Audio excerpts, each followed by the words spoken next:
אוקיי. היום יום חמישי, ב' אלול, תשע"ז, 24 באוגוסט 2017, ואני, תמי כץ, מראיינת מטעם יד ושם את מר אלבר חן, יליד תוניס, תוניסיה, 1932.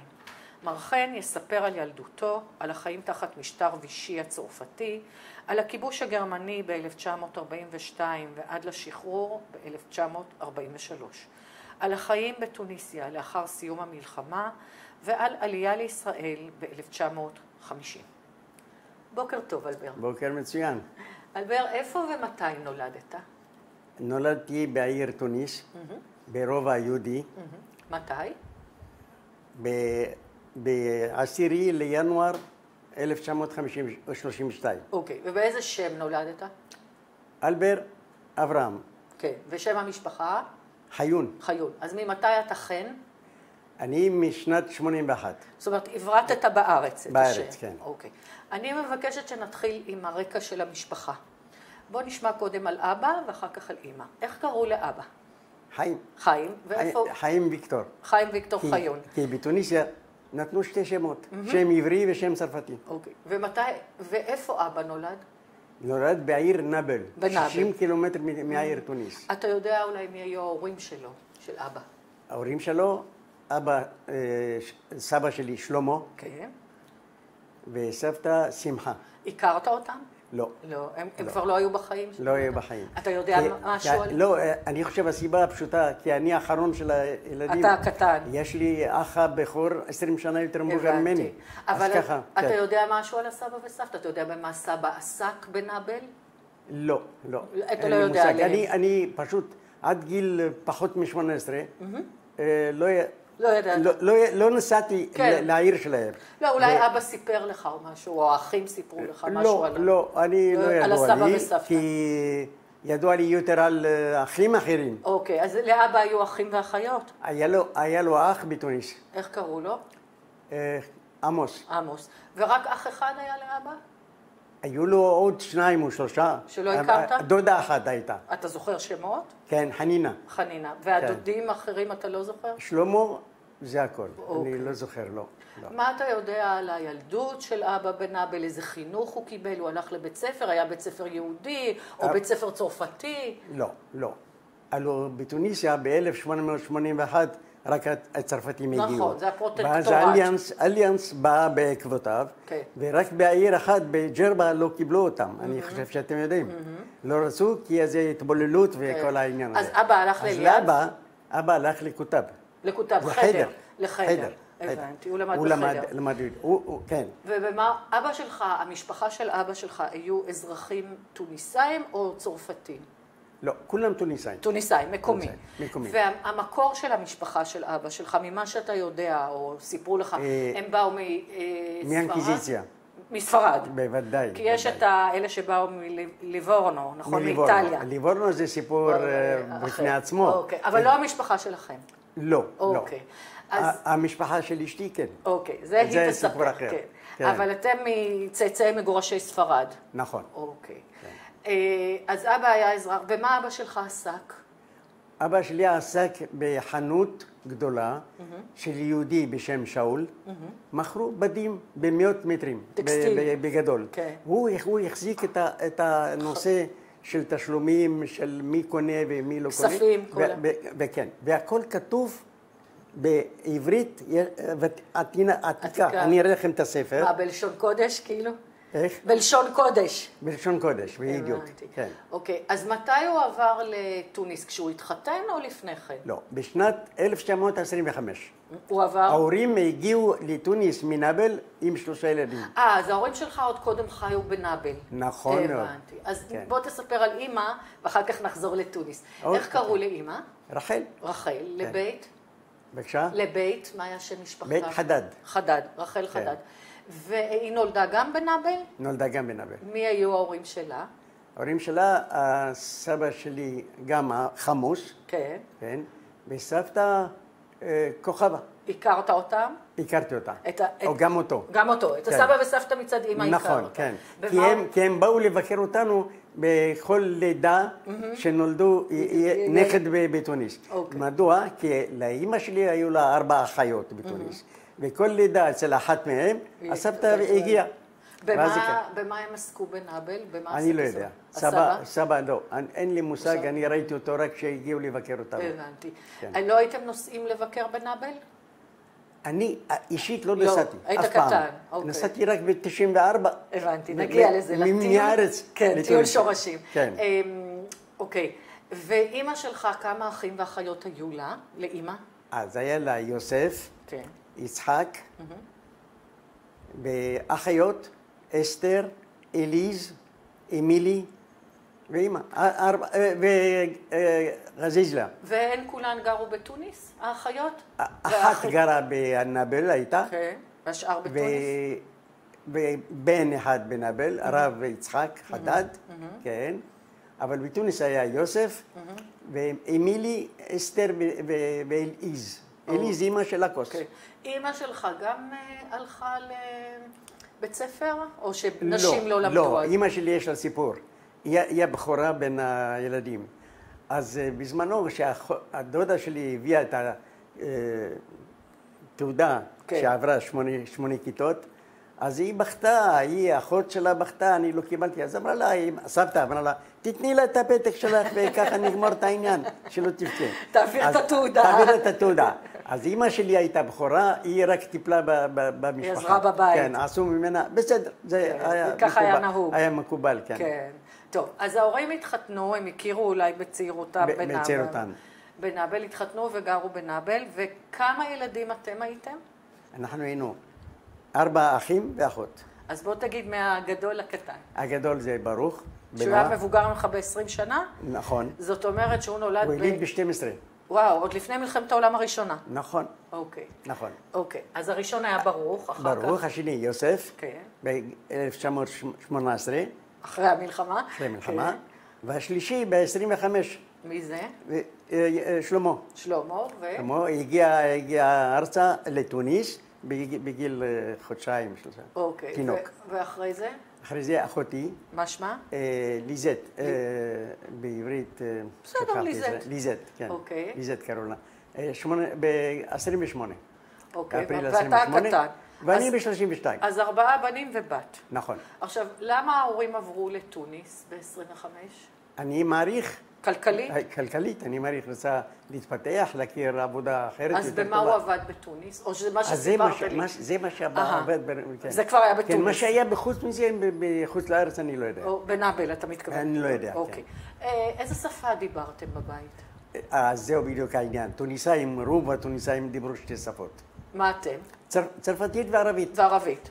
כי ההורים הבינו צרפתית מצוין, אבל לא דיברו. אז נאלצנו לדבר כולם בערבית. עכשיו, חוץ מזה, גם האוכלוסייה הייתה מורכבת. תכף נגיע לזה. היו הרבה איטלקים. כן. אבל דיברתם צרפתית וערבית. ידעו שפות נוספות אצלכם? גרמנית? לא, גרמנית לא. איטלקית? איטלקית, אח שלי הגדול הזה. הוא ידע איטלקית? דיבר איטלקית יותר טוב מאיטלקים. כי הוא עבד איתם כל הזמן, כל השנים. אפילו ערבבו אותו באיזה שלב, אמרו לו, אתה מהכפר הזה וזה באיטליה. עד כדי כך, כן, הוא ידע איטלקית. ועברית ידעו או רק לשון קודש? אז ככה, לא. השפה הערבית בעצמה, יש בה המון מילים עבריות. דומות. מכל מיני... כי זה אותו משפחה. כן. אוקיי. עכשיו, איפה גרתם בתוניס? ברובע היהודי? ברובע היהודי. מה שקראו החרה, נכון? אז ככה, יש בטחה, חרה, חפסייה. אז איפה כן. אנחנו באחד מהם, בסילי מרדום, זה נקרא מרכז. כן. רוי דה פלמיה, רחוב התקלים. אוקיי. וזה הייתה דירה או בית פרטי? לא, זו הייתה דירה פתוחה, עם חצר גדולה והרבה חדרים מסביב. כמו פטיו כזה. כמו פארק כזה. וזה היה בסחירות או בבעלות? בסחירות. אז כמה חדרים לכם היה? 2 חדרים. 2 חדרים. אמא הייתה עקרת בית? עקרת בית. הייתה לה עזרה בבית או רק... לא. לא, אוקיי. בתקופה שאתה גדלת, כבר הכל היה מודרני, כבר היה מים זורמים, חשמל. חשמל, הכל היה. הכל היה כבר, אוקיי. מבחינת אורח חיים, הווי חיים יהודי בתוניס. הבית שלכם היה בית דתי, מסורתי, חילוני? הבית שלנו, במקרה זה, אבא שלי היה יותר דתי מכל השכנים. כל התוניסאים השכנים לא... בוא נדבר עליכם, אז אבא היה הולך... אז אני מסביר לך. אבא שלי הקים למשל סוכה. כן, אז רגע, נלך דבר דבר. בבקשה. נלך דבר דבר. קודם כל, הוא היה הולך לבית כנסת? כל יום. כל יום היה. איזה בית כנסת? לא, בבוקר היה מניח תפילין בבית. כן. מנשק מזוזה, אוכל משהו, יוצא לעבודה. אוקיי. ואיפה היה בית הכנסת? היו כמה בתי כנסת בתוניס? היו בלי סוף. אז הוא הלך למשהו בשכונה? בשכונה. אוקיי. בוא תאר קודם כל איך היה אצלכם שישי שבת. מה ההכנות שהיו ומה עשו בשישי שבת? את יודעת, הרחובות של היהודים בליל שבת שקט לגמרי. ריחות של האוכל של שבת בכל מקום. וליל שבת אבא היה לוקח אותי איתו לבית כנסת תפילה, וגם ביום שבת. אני ביום שבת הייתי מגיע כמעט בסוף, ואמא הייתה מעירה אותנו, קום, אבא מחכה. ומה היו ההכנות בבית לשבת? תשמעי, שבת זה דבר קדוש, שישי שבת. מה אמא הייתה מכינה? מה אצל התוניסאים? תספר, אני רוצה לשמוע. קוסקוס. קוסקוס. איך אנחנו קוראים לזה? קוסקוס בויון בולט. כן. מה עוד היו מכינים? האוכל של יום שבת בעצמו, אז אם זה חומוס, אם זה פקיילה, זה נוסח ירוק. כן. היו מכינים גם חמין? החמין הזה קראו להם בשמות שונים. אוקיי. כן. והיו עושים בבית, אמא הייתה מכינה חלות, לחם, חלות, היו אופים בבית? אמא הייתה מכינה לחם יום. הופעה בבית? הופעה בבית, ומול הבית שלנו בדיוק הייתה מאפייה. היו שולחים למאפייה. שולחים באים, היה שם ערבי שמסתובב עם קרש כזה גדול, מסתובב מבית לבית, והוא ידע זה של מי וזה של מה. וגם את החמין היו שולחים למאפייה? גם את החמין. אז שם הייתה ערימה של 50 אולי, מינימום. כן, סירים. וכל אחד ידע מה לקחת. אוקיי. ואז הייתם הולכים בבית כנסת, היה בבית קידוש, הדלקת נרות? הדלקת נרות, והייתה קידוש בוודאי. היו פיוטים? היו שרים? אבא היה שר. היה שר? אבא היה בבית כנסת, שר ישר, והוא בעולמו. זה ביום שבת בשבילו, זה היה היום. מדוע? כי אני מעריך שרוב האנשים שהיו בסביבה שלנו, היו רפורמים, כזה נקרא להם היום. שמצד אחד הלכו לבית הכנסת. כן. רוב התוניסאים. זה לא היה חרדיות, זאת אומרת, הכל היה מתון מאוד. מסורתי. מסורתי. קודם כל הרבנים היו בעלי מקצוע. אף אחד לא חי מרבנות. זה לא, זה זאת אומרת, היה להם פרנסה בלי קשר. פרנסה מהמקצוע שלו, אם זה נגר, אם זה סנדלר, לא משנה מה. אבל הוא ידע קצת יותר מאחר. אז קראו לו כל פעם שיש ברית מילה, שיש בר מצווה, והוא מילא את התפקיד. ואם נתנו לו גרושים, אז קיבל. אם לא, אז... אוקיי. אז דיברנו על שישי שבת. בוא, אלברט, תתאר לנו מהזיכרונות איך חגגתם את החגים. תתחיל מראש השנה. מה הזיכרונות? לא, אני אכין... בשבת אני זוכר דבר שאני סיפרתי כל הזמן. היה שם איזו חנות בכניסה כמעט לרובע היהודי, בליל שבת, עם מנורה של 1000 ואט פתוחה, והוא מכר פיסטוקים, שקדים, כל מיני דברים, וכל אחד לקח גביע, קנה גביע, והלך איתה הביתה. וזה כאילו, אז הלכו לרב, אמרו לו, תשמע, יש פה מישהו שלא סוגר את החנות בליל שבת, איך זה יכול להיות? הוא אומר, למה, מה קרה? הוא אומר, מוכר כך וכך וכך. אז הוא אומר, תעזבו אותו. הוא עושה שלום בית בכל בית, הוא מוכר וזה וזה. אז לכן התוניסאים היו... מצד אחד בבוקר יכול להיות הולכים לבית הכנסת, אחרי צהריים הולכים לקולנוע, וקונים, או מי שאוהב כדורגל. הייתה מתינות. כן, בדיוק. זאת אומרת, לא הייתה הדת, בשבילנו זה היה של סבא, של אבא, של מברך מסורת, מברך אותך ביום כיפור, שמים על היד. אז בוא נעבור באמת על הזיכרונות מהחגים. נתחיל עם ראש השנה. אתה זוכר את ראש השנה, איך חגגתם? תראי, לגבינו חג, החגים הם דומים מבחינת האוכל, החינה, אבל הבית כנסת, אז אם זה ראש השנה, במקום לצאת ב10 בבוקר, יוצאים ב11:30. יש תוספת. היו הולכים לעשות בים תשליך?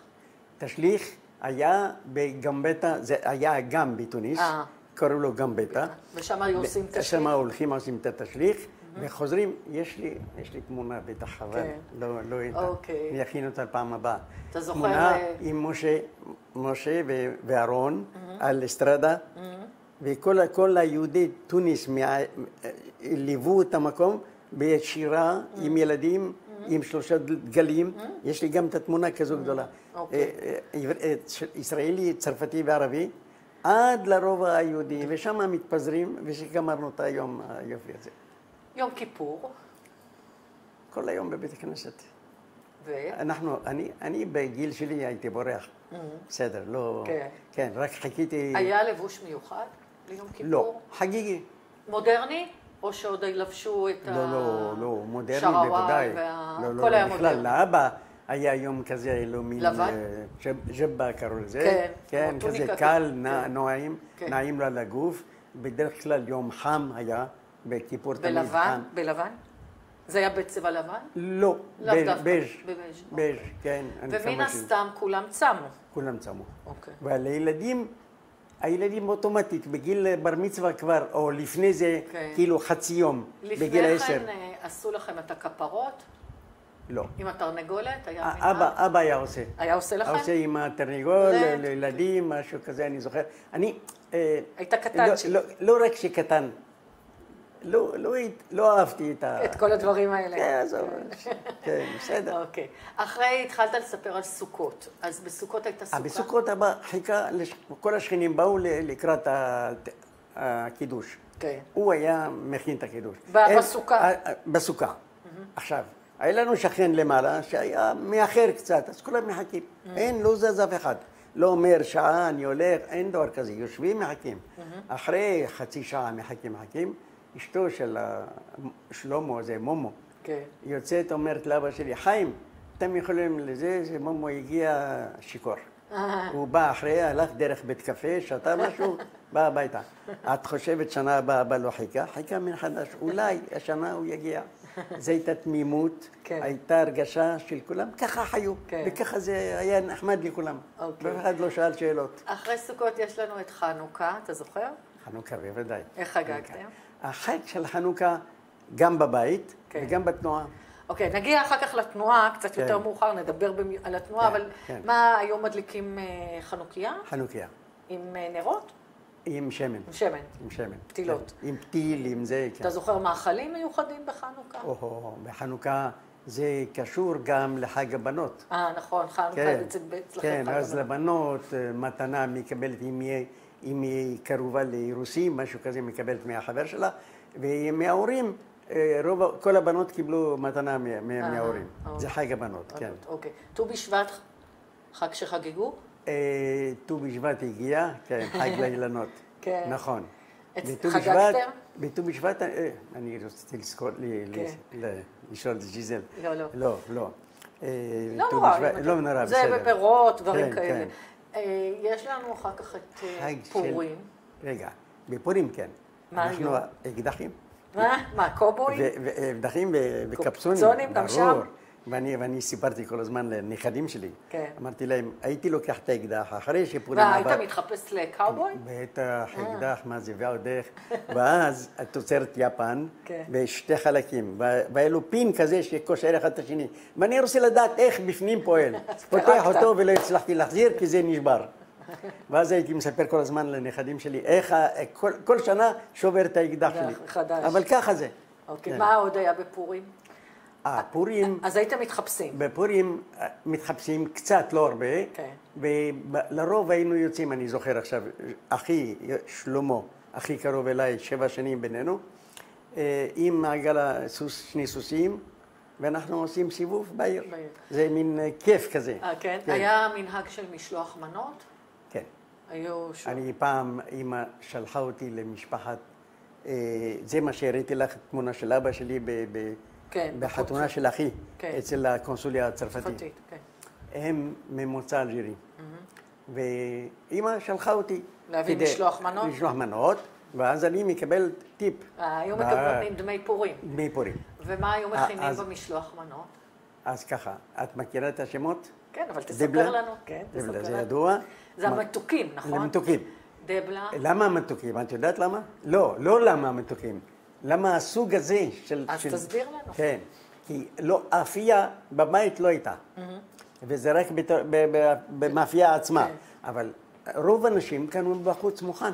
או שאימהות עשו בבית, אז זה עבודה, זה טיגון ואחר כך מתוקים, ואחר כך זה. אז מקרות, דבלה, יויו. כן, היו. אלו, השלושה דברים האלה זה היה, והיה גם בולו. ומילת בולו זה מילה פורטוגזית, זה אומר עוגה. מעניין. וזה סחבו את המילה הזאת. אני שמעתי שבנתניה עוד אפשר לקנות את כל הדברים האלה, גם היום. נתניה זה מרכז של בלוויל, תוניסאי. בלוויל של פריז ותוניס, כן, נכון. אז זה פורים. בואו נגיע לחג המרכזי שזה פסח. אצל היהודים זה חג. מה היו קודם כל ההכנות לפני הפסח? זה טירוף. נו, תספר. זה היה טירוף. קודם כל, לדירה שגרנו, צבע מחדש על כל הקירות, והתכונה, הוציאו גם את המסדרונים מצמר, והכל לחדש, והכל... האווירה ש... ניקיון והתחדשות. מים מאדמה, זה שיגעון, ואימהות... מה לגבי הכלים? היו מחליפים כלים או מגעילים את הכלים? לא. הכלים מצטרפים עוד כמה כלים חדשים, אבל הרוב היו כלים במיוחד של פסח. ואכלנו אורז יום.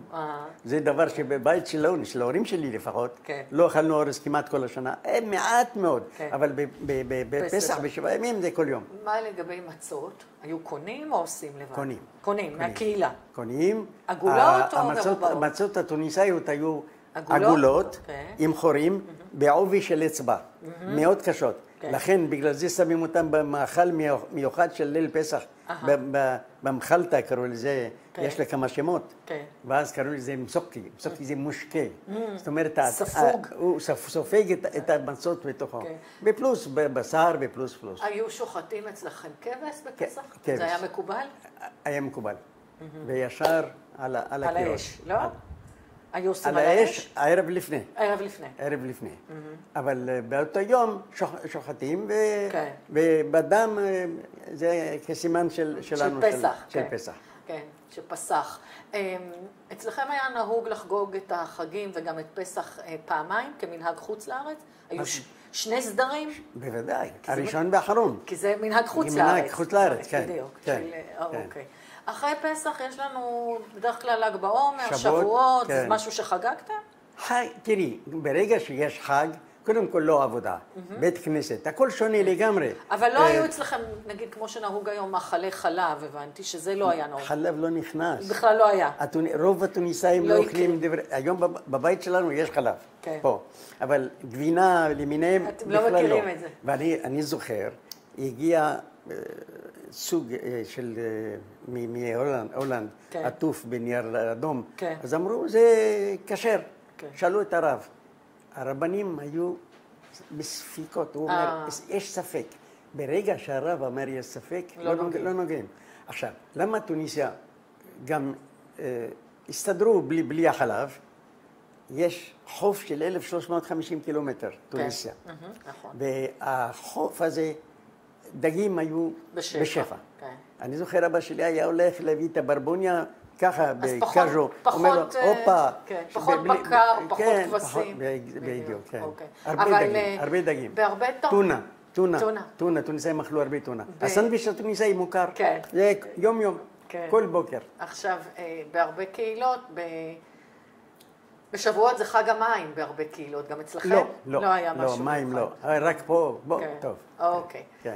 יש משהו מיוחד ליהודי תוניס, תוניסיה, וזה הסיפור של סעודת יתרו. זה משהו שזכור לך? בוודאי. אז בוא, חגגתם? אני האחרון. אתה הבן הקטן. אז אני קיבלתי את הכל. הבנתי שזה לכבוד הבנים גם. לכבוד הבנים. אוקיי, מה אתה זוכר מסעודת יתרו? מסעודת יתרו, קודם כל, זה חג שלנו, של הילדים. כן. ואימהות בישלו והכינו עוגיות קטנות. בבקבוקים של יין קטנים, וכל זה נשמר משנה לשנה, אותם, וזה נשארים לנכדים, כן, לכולם. אבל הסיפור הוא בעצמו, הייתה מגפה של ילדים, בטח שמעתם את זה. ואז בשבוע של יתרו, בפרשת יתרו בשבת, ביום חמישי קרה מה שקרה, שפתאום נגמר הכל. אז הכריזו שזה לילדים, עושים להם שמח, לבנים. וזה נשאר סעודת יתרו. אז בבית היו עושים לכם? אם היית עושה סעודת יתרו? רק היהודים. אצלכם בבית עשו סעודת יתרו? בוודאי, כן. ההורים שלי, בגלל שהמוצא שלהם בדת, הם ידעו, הם היו קצת יותר דתיים מהטוניסאים עצמם, אז הם המשיכו, והם הפכו כאילו אבא שלי במיוחד, ברובע, הוא כמעט אחד מהמוקד שקוראים לו כשיש איזה סעודה, יש איזה משהו, בוא חיים, בוא תתן תפילה, בוא תגיד כמה מילים, בוא. אז נדבר קצת על הקהילה היהודית בתוניס. הקהילה הגדולה יושבת בתוניס. יש עוד קהילות יהודיות קטנות, אבל הקהילה הגדולה והמרכזית היא בתוניס העיר. נכון. וזאת קהילה מאוד ותיקה ומאוד מאורגנת, כמו כל קהילה יהודית. יש קומיטה או קונסיסטוריה, מה שקוראים ועד שמנהל, ויש בעלי תפקידים, החל מרבנים ודרך שוחט וגבאי וחזן. אז אמרת שאבא שלך היה גם, היו קוראים לו, כי הוא ידע יותר, אבל האם היה לו גם איזשהו תפקיד בקהילה? לא. הוא היה חבר בקומיטה, או היה גבאי, או... לא קומיסר, זה נקרא קומיטה. קומיטה ז'ויף. כן, של היהודים. היה שם איש מובחר על ידי הממשלה, והוא היה קובע, ומה שהיה בעזרה ליהודי, לעניים, היה... עזרה סוציאלית. עזרה סוציאלית. בקוויזין פופולר. היה כאילו כמו מטבח ציבורי. ציבורי. ושם באמת עמדו בתור, אנשים אכלו לפחות ארוחה אחת חמה ביום. כן. ומה שאני שמעתי לפחות מהסיפורים, עפו 300 קילו קוסקוס ליום. זאת אומרת, המון אנשים באים. אבל לקהילה היו בתי כנסת. היה כותב, זה חדר, שתכף נדבר, כאילו שלמדו כמו בחדר. היה... את יודעת למה הכותב הזה הייתה לו תפקיד? בעיקר התפקיד לילד שמגיע לבר מצווה. שידע לקרוא את זה. אז אתה למדת בכותב? למדתי כמו כל ילד אחר. מאיזה גיל למדו בכותב? מגיל 6, מגיל 7. כן. לך לכותב, תלמד עברית, תלמד... אז מה אתה זוכר? היה מלמד כזה, מורה? היה מלמד שלי, במקרה היה בן דוד שלי. היה קשוח? הוא היה אומר לי, קח את התיק, לך תתן לאשתי הביתה. איפה הכותב היה ליד בית כנסת או בבית של המלמד? לא. תמיד לוקחים איזה חדרון כזה מתאים. ליד הבית כנסת? לא, לא בחובה. לא. יש כאלה שהיה בתוך הבית כנסת עצמו, ששימש בבוקר לילדים, ויש כאלה לא, שזה רק כותב... ומה למדו בכותב? עברית. לא. א' ב'. א' ב', תורה. תורה. זאת אומרת... חומש. כן, חומש. לא יודע מה, תקרא לזה. התפילה שאתה עולה לתורה ואיך אתה צריך להתנהג. אהבת? אני לא אהבתי. אתה לא אהבת? אני בקושי... והוא היה גם מרביץ? לא, אני לא זכיתי לזה. לא. אז כמה שנים בדרך כלל למדו בכותב? עד הבר מצווה. אז ב6 שנים בערך? כן, מי שהלך, הלך. ורק בנים, נכון? רק בנים. בנות לא למדו. לא, בנות לא למדו. אוקיי. אז רגע, אז היו לקהילה, היה את הכותב, היו בתי כנסת, אולי, אני לא יודעת אם אצלכם היה מקווה, או היו הולכים לחמם. חמם. בית מרחץ טורקי. כן, כמובן בית קברות, חבר'ה קדישה, אתה אומר מוסדות צדקה, עזרה לנזקקים. הצדקה הייתה מסודרת. היה גם איזה מועדון של היהודים? אז ככה, בוא נדבר על אלה שקיבלו עזרה. כל יום שישי קיבלו מנה של סולת לקוסקוס, שמן ובשר אני חושב, וזה אף אחד לא ראה ואף אחד לא שמע. מגיע חבילה לבית מסוים עם השמות, הם ידעו. אני אפילו לא ראיתי אף פעם, אבל רק שמעתי כל הזמן מההורים, שככה זה נהוג. ולא צריכים להגיד פלוני מקבל, לא מקבל, מאיפה הוא מקבל, לא מעניין את אף אחד. הכל הלך בשקט. בשקט, מה שקוראים מתן בסתר גם. בסתר, כן. מה היה, לפני מלחמת העולם, מה היה המצב הכלכלי שלכם? לפי מה שאתה יודע. מה שאני יודע. אבא עבד, כן. באו חגים, קנו לי בגדים חדשים. זאת אומרת, לא הייתם, ממה שאתה אומר, הייתם, אני מבינה, מעמד בינוני. בינוני, לא עשירים ולא עניים. כי האחים שלי, כשאני פתחתי את העיניים, האחים שלי כבר עבדו. במה הם והיו עבדו? עוד בבוקר. אז ככה, יוסף היה נגר ריהוט, רהיטים. בנו היה מודליסט לנעליים. הוא היה מקבל קטלוג מצרפת 4 פעמים בשנה, ועל פי הקטלוג הזה היה עושה את הסירייה, מכינה אותה לעובדים. הוא היה מנהל עבודה, הייתה לו חנות משלו. של נעליים? של נעליים. נעליים וטיג' העליון. כן. כן. ושלמה גם התחיל גם ולפני שהם הגיעו לגיל של עבודה, הם למדו באליאנס? כולם עבדו באליאנס. למדו באליאנס. גם אתה התחלת לפני המלחמה? כן. אז האליאנס שלי זה היה ברובע היהודי, דווקא בחפסייה. כן. ממש אז בוא נעשה חישוב, באיזה גיל התחילו? 7 בערך? 6, 7, כן. אז אתה עוד נגיד 38, 9, אתה הולך לבית ספר, לאליאנס. כן. מה הזיכרונות שלך? זה היה רק בנים? בנים. או בנות ובנות ביחד? באליאנס, איפה שאני הייתי, בנות לא היו. בנים. בנים. ומה, גם באליאנס? אכלנו צהריים במקום. אוקיי. אליאנס גם לימדו עברית או לא? לא. לא. לימדו יהדות? אבל כולם רק יהודים, המורים רק יהודים. הכל בצרפתית? הכל בצרפתית. והמנהל היה בשם ירושלמי, ישראלי, שהגיע אלינו. אוקיי. ואיזה תלמיד היית? אהבת? בינוני, לא. אני לא הייתי מבריק, לא. אוקיי. מה עשיתם אחרי... טוב, גם למדתם בכותב, הכותב היה בבוקר ואחר כך, או אחר כך היו הולכים לכותב? לא, לכותב אני זוכר, אני חושב שזה היה, אני כמה שזכור לי, רק בקיץ אני חושב. אז מה הייתם עושים בזמן הפנוי? מה הייתם משחקים? משחקים כל הזמן. מה שיחקתם כאילו? מה לא שיחקנו? ז'נדרמי וולר, את יודעת. כן, שוטרים וגנבים. כן, ואחר כך סרסו של האופניים. כן, חישוק כזה. חישוק, אחר כך טירו. זה מקל בגודל 0.5 מטר, והשני קטן, ככה. אתה יודע איך קראו לזה בארץ? איך אנחנו קראנו לזה? דודס. איך? דודס. דודה. בארץ קראו לזה דודס. ולמה קראו לו טיר או? טיר זה לירות גבוה. כן, אוקיי.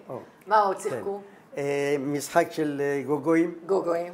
והיינו עושים חור, מכניסים בתוכו עופרת, שיהיה כבד, וסותמים את זה עם סבון, וקראו לזה מוניקה. ומה שיחקו עם זה? כמו ג'ולות? כמו ג'ולות, כן. כן, זה המשחק הזה. משחקי כדור גם? אחר כך ביש, דיבי, עגולות עם חור, וצריך מי שמגיע. מה אני עוד זוכר? משחקי כדור גם? כדורגל, בטח. כדורגל? אז ככה, היה סטאד ז'ו אנדרה, סטאד, סטדיון, ז'ו אנדרה, שם המשחקים הגדולים היה קבוצה יהודית, UST.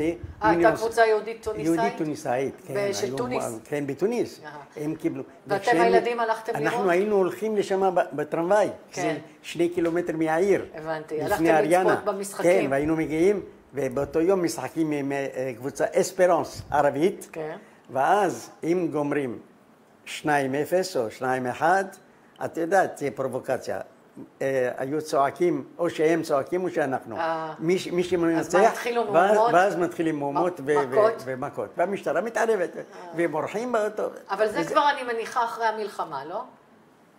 זה אחרי מלחמה, כי אני הייתי כבר קצת יותר גדול. אוקיי, אז והיו גם... היה היפודרום, שלמה אחי. מה, של סוסים? ביום שבת, סוסים. סוסים? מרוצי סוסים? במקום קסר סעיד, קראו לו. הוא היה הולך כל יום ראשון, מבזבז את הכסף וחוזר. מה, היו הימורים? הימורים, ברור, מה זה סוסים? ריצת סוסים על שמות וזה. אני שיחקתי כדורגל. לים הייתם הולכים? איך, לים? אז ככה, בתוניס אין ים. נכון, זה אומנם יושבת על הים, אבל יש לך מים. הים נפתח מלגולט. כן, אז נסעתם ללגולט. איך קראו לזה? למה לגולט? גולו זה צוואר הבקבוק. בצרפתית גולו. אז שם נתנו גולות, שם פתחו את הזה עד טוניס, 10 קילומטר כנל. אז הייתם נוסעים לגולט לים? היינו נוסעים 3 חודשים. בקיץ? לגולט, מכילה 15,000 תושבים בחורף. בקיץ 40,000. אז כל הטוניסאים מכרו הכל, הלכו לשם. אתם שכרתם מקום בלגולט?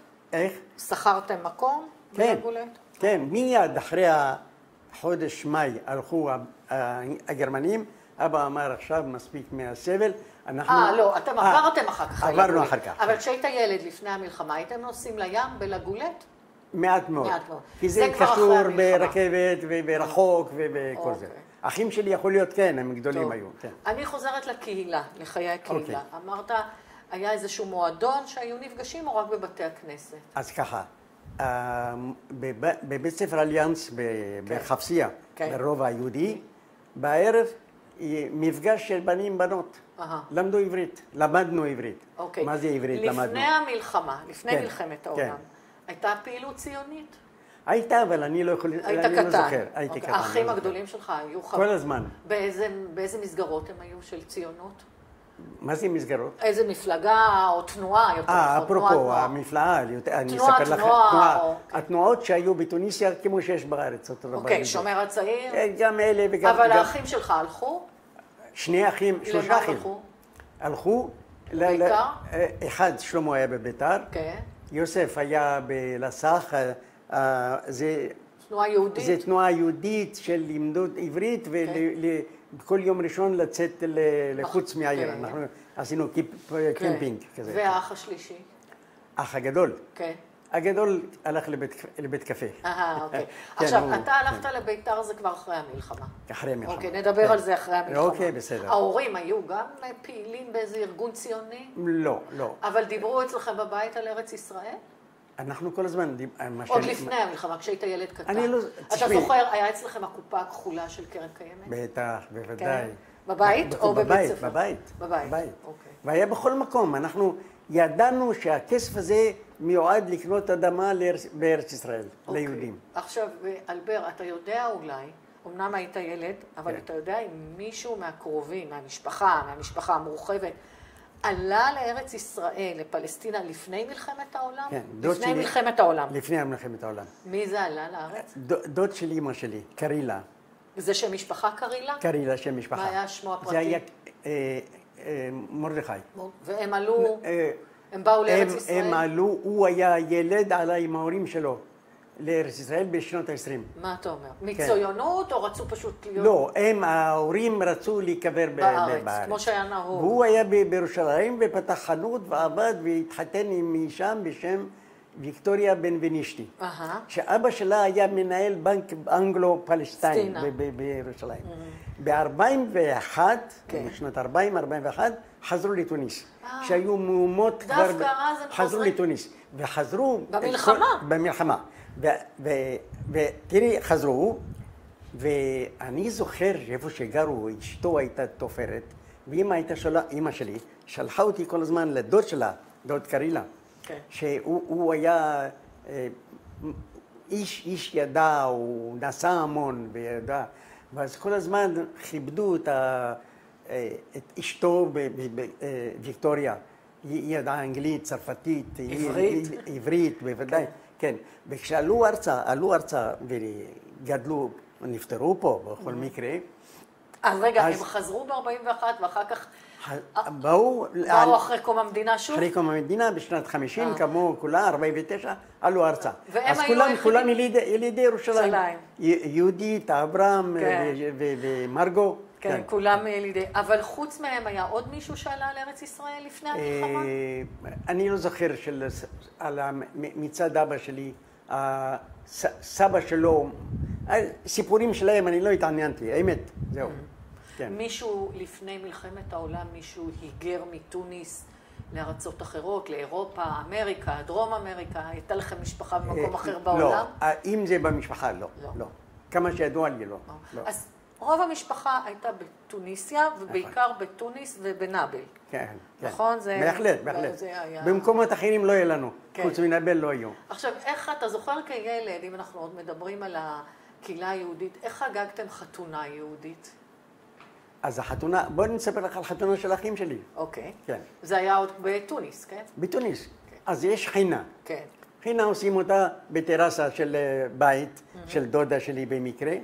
ומוזיקה ושמח ואוכל ושתייה ואנשים מבסוטים, כמו בכל מקום. עכשיו, החתונה עצמה בבית הכנסת, והגישו רק בומבון דרז'ה. כן. וסירו, מתוק. של מתוק, משהו. מתוקים. שתו, והולכים הביתה. זה הייתה החתונה. אבל העיקר זה החינה. החינה. חינה. זה בבית של הכלה? לא בהכרח, צריך לחפש מקום רחב שאפשר להכניס אני שמעתי שחתונה נמשכה שבוע ימים. אז ככה, בנוע, אח שלי המבוגר, כן. הוא התחתן עם 8 ימים. כל יום בא זמר, מוזיקה, יהודי, כולם, רק יהודים. והמשפחות באים, הולכים ובאים כל הזמן, והיה מין הרגשה של חג, חגיגה. ואיך חגגו בר מצווה בתוניס? הבר מצווה שלי... שלך זה כבר אחרי המלחמה, אבל איך חגגו? אחרי המלחמה. בית כנסת. בבית כנסת. בית כנסת, אבל לפני בית כנסת, עוד פעם, שמח או בבית הזה או בבית אחר, שיכיל מעל 100 איש, יאכלו, ישתו, מזל טוב, תמונות וכל זה, כן. אני רוצה עוד לשאול על הוואי החיים שלכם בבית. כן. קודם כל, אתה היית קטן ואמרת שהיו הפרשי גיל גדולים, אבל הייתה משמעת בבית? אז ככה. איך גידלו אתכם? גידלו אותנו. אנחנו שיושבים סביב השולחן בערב, המפגש הוא בערב בדרך כלל. ושני העיתונים של יום מגיעים הביתה. בצרפתית? בצרפתית, רק בצרפתית. לא בערבית? לא לימדו ערבית. אוקיי. רק בצרפתית. אנחנו למדנו רק לדבר. כן, אז לא לכתוב ולקרוא. לא לכתוב. גם חלק מהערבים לא למדו ערבית. הלכו ללמוד צרפתית. העיתונים היו בצרפתית. ערבית צרפתית. לפקימתה, פרס, לפרס, כמה עיתונים. והיה ויכוח בין אחים, וכל אחד יספר את היום שלו, איך עבר את היום שלו. עכשיו, למחרת, אחד שואל אותו, איך גמרת עם זה של אתמול? אז זאת אומרת, אני בתור ילד שמעתי את הסיפורים שלהם, ואני ידעתי את הכל. אבל איך גידלו אותך? אתה משמעת? בכלל לא. או שאתה קטן פינקו אותך? אני הייתי מפונק, זה נכון, ואמא בעיקר באוכל. כן. הבשר שאתה אוהב זה בשל, החתיכת כבד על האש זה בשבילך, וכל מיני דברים קטנים שאמא רק... בקיץ בכלל, כשבאנו... אני אעבור שלב של אחרי המלחמה. אז חכה. אחר כך. נגיע לזה. אני רוצה אז לשאול, הזכרת עיתונים. אני מדברת על התקופה שלפני מלחמת העולם. היה בבית רדיו? היה רדיו. היה רדיו. כן. גם גרמופון? היו שומעים גם מוזיקה? גרמופון? לא, מעט מאוד. אנחנו, המוזיקה שמענו, היה לנו שכן, שהיה כל ערב משתתף באורקסטרה שלו. כן. אז הוא היה מנגן כל היום. אצלכם מישהו ניגן? יהודי, טוניסאי, שכן שלו מקום א'. כן, אבל אני שואלת, במשפחה אצלכם מישהו ניגן? לא, שלי, משפחה שלי, לא. כמה שזכור לי, לא. עכשיו, בתוניס, עיר הבירה, מרכז תרבותי, אופרה, קולנוע, תיאטרון. לפני מלחמת העולם, זכור לך שהיו הולכים לתיאטרון, לקולנוע, לא לקחו אותך כילד לקולנוע? לא. מה שזכור לי לפני מלחמה, כן. אח שלי בנוע לקח אותי לראות סרט עם כחול ואדום, שני סוגים, ואתה רואה את הבן אדם עוד מעט קופץ עליך. מה, אתה נשמע כמו תלת מידע? כבר אז זה תלת מידע? כבר היה, היום אני זוכר, לא יכול להיות, ואז זה היה. אז ההוא עם דלי מים שופך עליו ואתה עושה הופ, כאילו אתה מקבל את כל זה. את זה ראיתי, הוא לקח אותי במיוחד לראות את הסרט הזה, זהו. היו נוסעים מחוץ לתוניס? זה היה נופש, חופש, מושג כזה? או שבגלל שהייתם ליד לגולט, אז... תשמעי, לגולט זה היה קלאסה בשביל עממי לכל אחד. אבל אתה זוכר נסיעות אחרות? גם אמרת שלא נסעתם כל כך לנאבל, לסבא וסבתא. אני אישית לא נסעתי, הייתי ילד. היו נוסעים, למיטב זיכרונך או ידיעתך, היו עולים לקברי צדיקים? המבוגרים היו הולכים להם קברי צדיקים? היו מגיעים, לא, מגיעים אלינו. אליכם. מגיעים אלינו. כוללים קראו להם, לא יודע. כוללים. באו מארץ ישראל, אסוף כסף. לא, זה היה שדרים. הסיפור של קרילה, זה הדוד שלי, משם זה נובע, זה מארץ ישראל. אבל אתה זוכר הילולות, דברים כאלה? כמו שיש היום הילולות וקברי צדיקים, וזה לא זכור לך כילד. במקום. היה בתוניס, אבל אולי לא בתוניס העיר, אולי במקומות אחרים. לא, הרב כמו... היה בגפסה, היה במקומות כאלה שהיו קברי צדיקים. אני יודע, ההורים שלי, האחים שלי, בז'רבה? לא. לא היה מנהג כזה. עד המלחמה לא זכור לי דבר כזה. יכול להיות שאנשים נסעו, אז שוב פעם, התוניסאי היה ממוצע מהעיר, הוא לא היה כל כך דתי, זה לא מעניין אותו, מי יודע מה. אבל נסו, יכול להיות, אני לא יודע. לא אצלכם במשפחה בכל זאת? לא, לא. טוב, בוא נדבר באמת על היחסים עם השכנים ועם הסביבה הלא יהודית. זאת אומרת, עם הערבים התוניסאים, וכבר הזכרת שהיו צרפתים והיו איטלקים. נכון. אז לפני מלחמת העולם. כן. איך היו היחסים? קודם אתה כילד, היו לך חברים גם נגיד צרפתים, או חברים ערבים? בשכונה שיחקתם עם הילדים? אז תדעו לכם דבר אחד, היהודים לא התחברו עם הערבים כחברים. אם הגדולים עבדו, אולי עבדו ביחד, אבל כילד, ביחד עם הערבים, לא היה שום קרבה. ואם ערבי בא לרובע היהודי, למכור ירקות או למכור דברים האלו, כאלה בעגלה, בא למכור ירקות עד הבתים של היהודים. אז הוא היה בא כל יום, ומכירים אותו, ומכיר את השמות, ומכיר מחר אני אשלם לך, זה היה היחס. אבל כילדים, עם ילדים מהם, הם גרו רחוק, הם לא היו צמודים אלינו. הבנתי, לא גרנו אבל ביחד מכיוון איתם. שהערבים הם מוסלמים, כן. הכרת גם את המנהגים והחגים שלהם, כמו הרמדאן או עיד אל-פיטר, ידעתם את כל החגים? בוודאי. אני אספר לך, טוב, זה שוב פעם, זה מיד אחרי המלחמה. אוקיי. אחרי המלחמה. וגרו לידכם צרפתים? גרו איטלקים. איטלקים. כן, ברחוב שלנו. והיו לך ילדים, חברים איטלקים? בוודאי, ילדים שלהם. שיחקתם? כן, כן. ואתה זוכר, הם נוצרים כמובן, גם האיטלקים, וגם הכרת את החגים שלהם, את חג המולד. בטח. נואל, נכון? נואל, כן. ואת ראש השנה האזרחי. נואל סוגרים, כל החנויות סגורות ברובע האירופי. ואת הפסחא. פסחא שלהם, אחר כך ב-15 לאוגוסט. מה זה? הלכו... וקאנס? לא, בלי נעליים, עם המדונה על הכתפיים, עברו את כל העיר. אז הכרת. כן, כן, בוודאי. ולפני המלחמה יחסים טובים היו? כל הזמן. כל הזמן. היהודים, תשמעי, אני אישית, בתור ילד, לפני המלחמה, כמעט לא יצאתי מהרובע שלי. כן. בית ספר חזר הביתה. אתה לא זוכר שסבלתם מאנטישמיות, מרדיפה, לפני המלחמה? עכשיו. לפני מלחמת העולם. כן, נדבר על היה לנו בית קולנוע ספלנדיד, אודיאון, שני בתי קולנוע הכי קרובים לרובע היהודי. ושם אנחנו כילדים הלכנו בוודאי זול לקולנוע. וקולנוע. וכל הסרטים מה היו, קובבוי וכל הטרזן וכל... אוקיי, ברור. אבל אחרי מלחמה, טוב, אחרי מלחמה אנחנו כבר עברנו לגולת. אוקיי. להורים שלך או לאבא שלך היו חברים לא יהודים? נגיד חברים ערבים, טוניסאים? בכלל לא. אחרי מלחמה כן. אבל לפני המלחמה... יש לי מה לספר אחרי מלחמה. בסדר, אנחנו נגיע. אבל לפני כן אתה לא זוכר. לא זכור לי ולא ראיתי אותם. אתה לא זוכר שמישהו קורא לך גם בשם גנאי או משהו כזה? לא. ערבים שבאו לרחובות של היהודים לפני המלחמה, אולי לפני המלחמה, כי אני עוד גרתי לבא, שם, באו ערבים לשתות יין. כי הוא לא יכול לשתות באזור שלו. אז הוא משתכר ומתחיל לדבר שטויות, קיבל מכות והלך.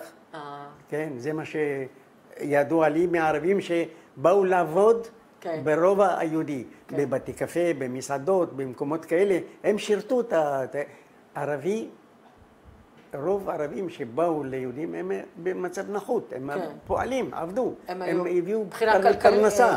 באו לבקש, היו ערביות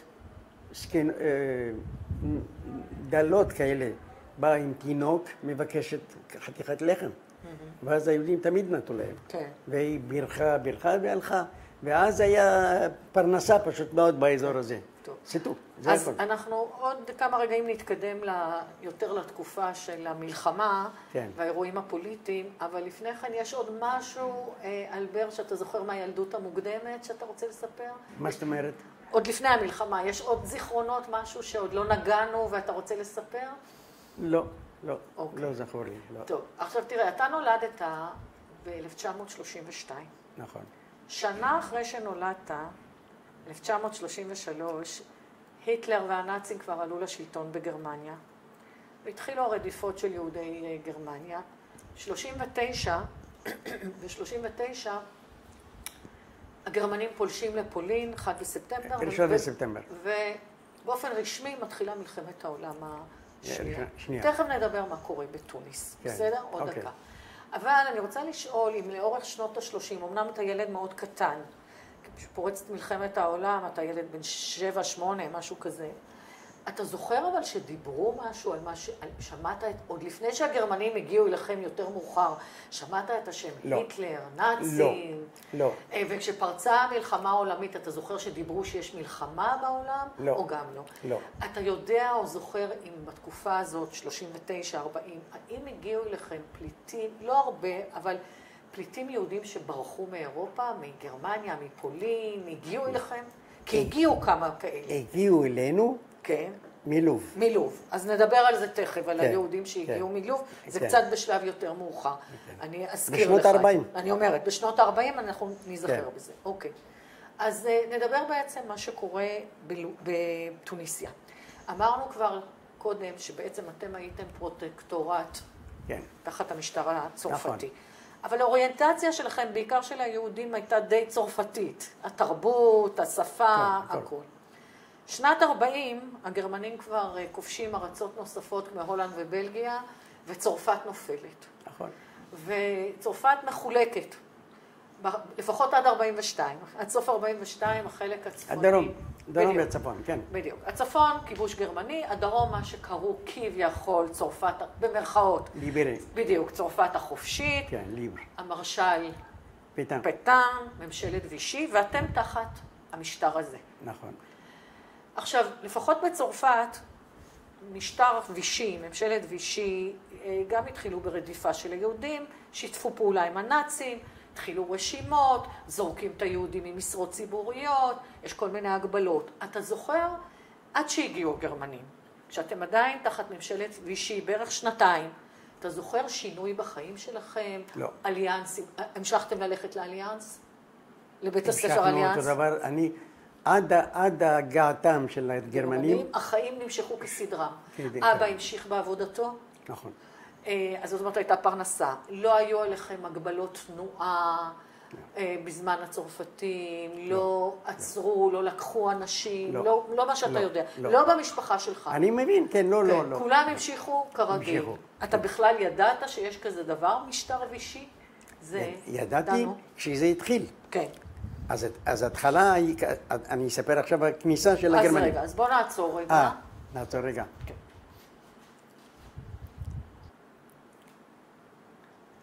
אז אלבר, מה שאתה אומר, שעד נובמבר 42, שאז נכנסו הגרמנים, גם תחת משטר וישי, מבחינתך, מבחינת המשפחה שלך, החיים התנהלו כסדרם. לא הרגשתם שום הגבלות, שום איסורים, שום אילוצים. עד 42, אבל רגע, אני רוצה לשאול. בכל זאת, הזכרנו שהמלחמה העולמית התחילה ב-39. נכון.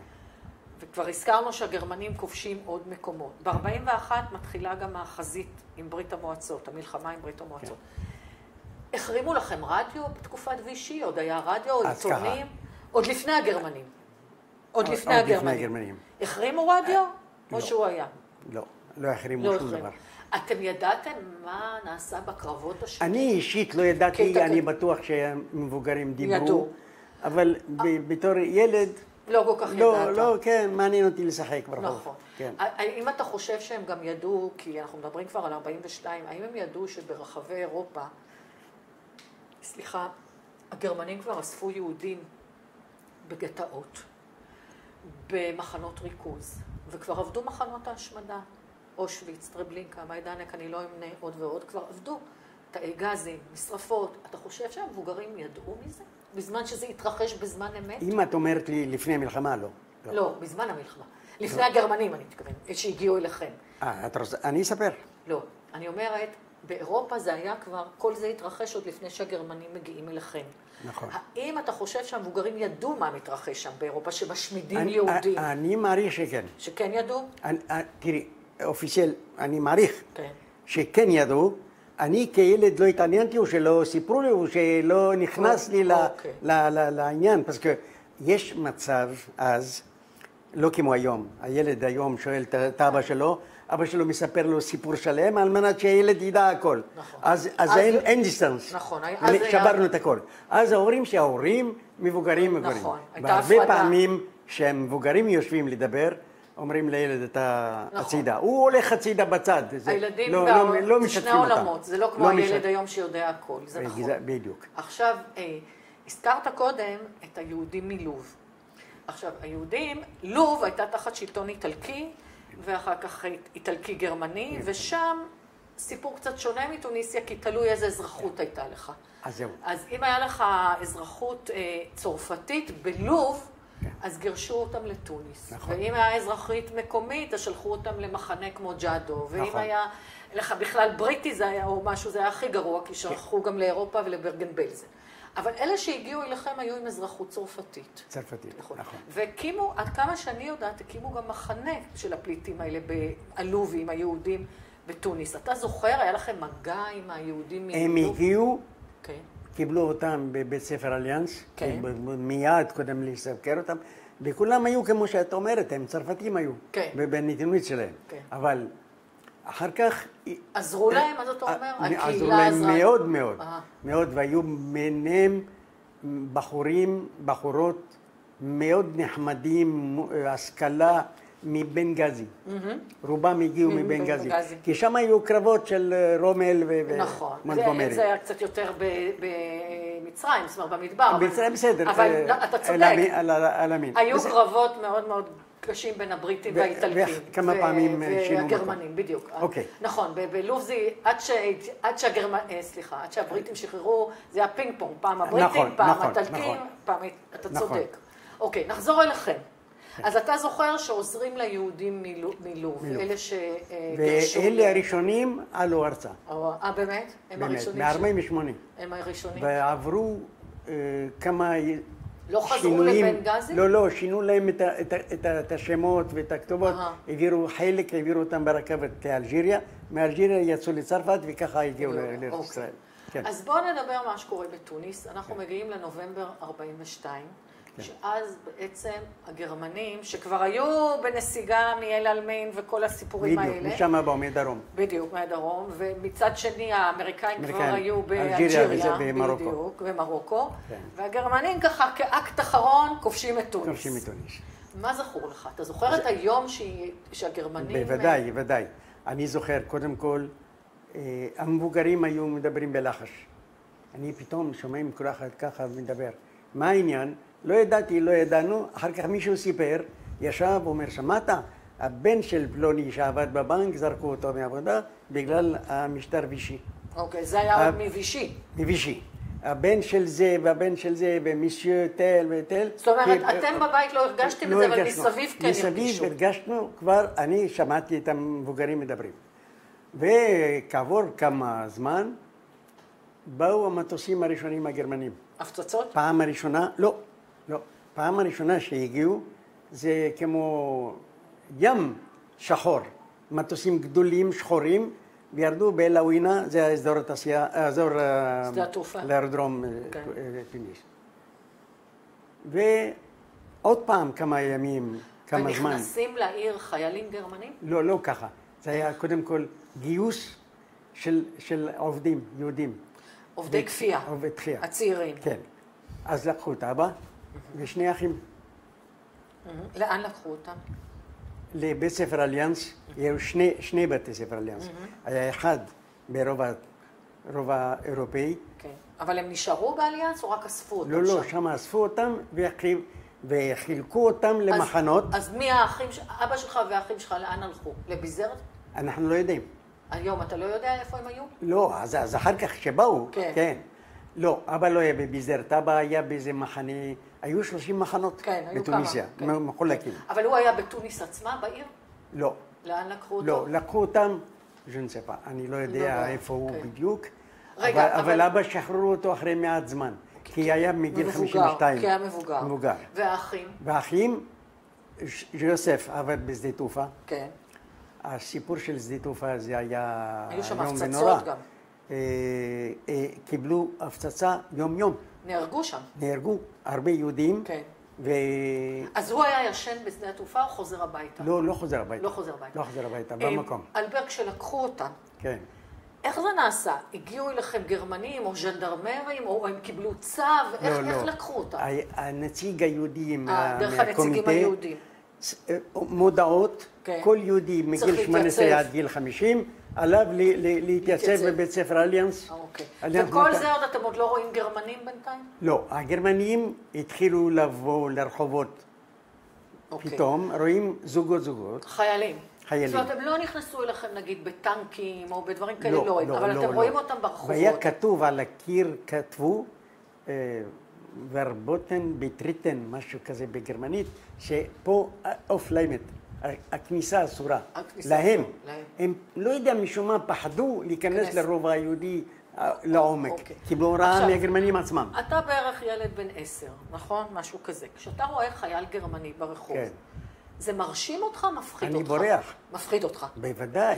יש צווים, יש לכם עכשיו הגבלות, יש עליכם עוצר, מה קורה כשנכנסים הגרמנים? אתם בבית. אבא יכול להמשיך לעבוד אחרי ששחררו אותו. כן, אבל עבודה, אני חושב, חלקית. אני זוכר שאמא בכתה כל הזמן. כי אין פרנסה. אין פרנסה, אין אבא ואין שני אחים הגדולים. אז ממה חיו? מאיפה היה מזון? שאלו אותי את השאלה.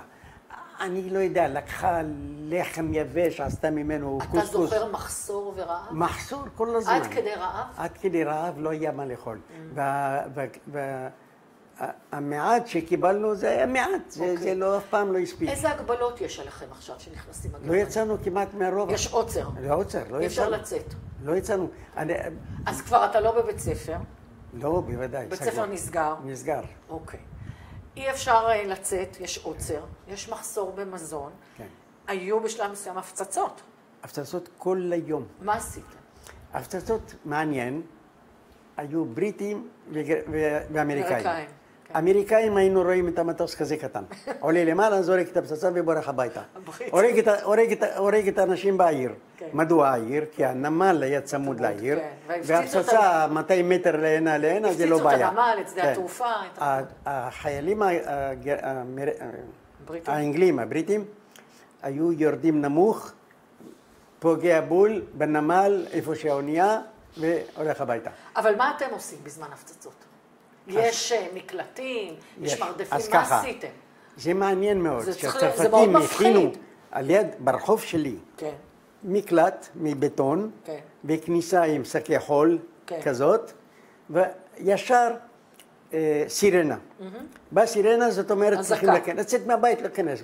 לילה ויום. זה מפחיד מאוד. עד כדי כך, זה ודאי, עד כדי כך שבשלב האחרון של חודשיים האחרונים, לא היה זמן לסירנה, כבר 3.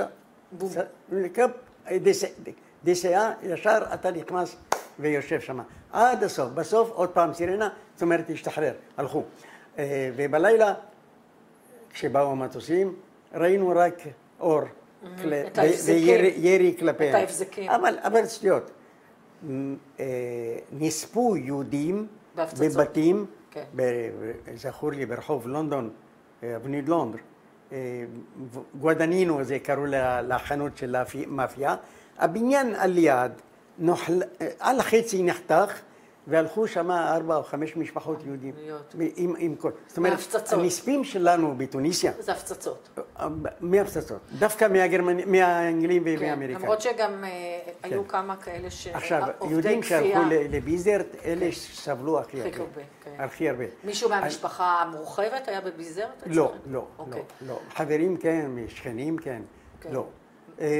האיטלקים שהיו ברחוב שלנו, הם עזרו במידה מסוימת, כי כל הערב היו פטרולים. עזרו למי? ליהודים. דווקא עזרו לכם, לא לגרמנים. לא, כי פטרולים שבאו לבקר. כי איטליה, כן, לא חשוב. הם הרגישו את עצמם תוניסאים. הם נולדו, גדלו. הם היו שכנים שלכם. כן, שכנים שלנו. אז הם אמרו, יצא יום אחד בערב ואומר לפטרול איטלקי, אתם באים פה כל הערב לבלבל את המוח. אנחנו רק איטלקים גרים פה. ואז מאז לא באו יותר, וזה חשוב. מה חיפשו בדרך כלל? קצת אור. כדור. כי הייתה הפעלה. בוודאי, בלילה שום דבר.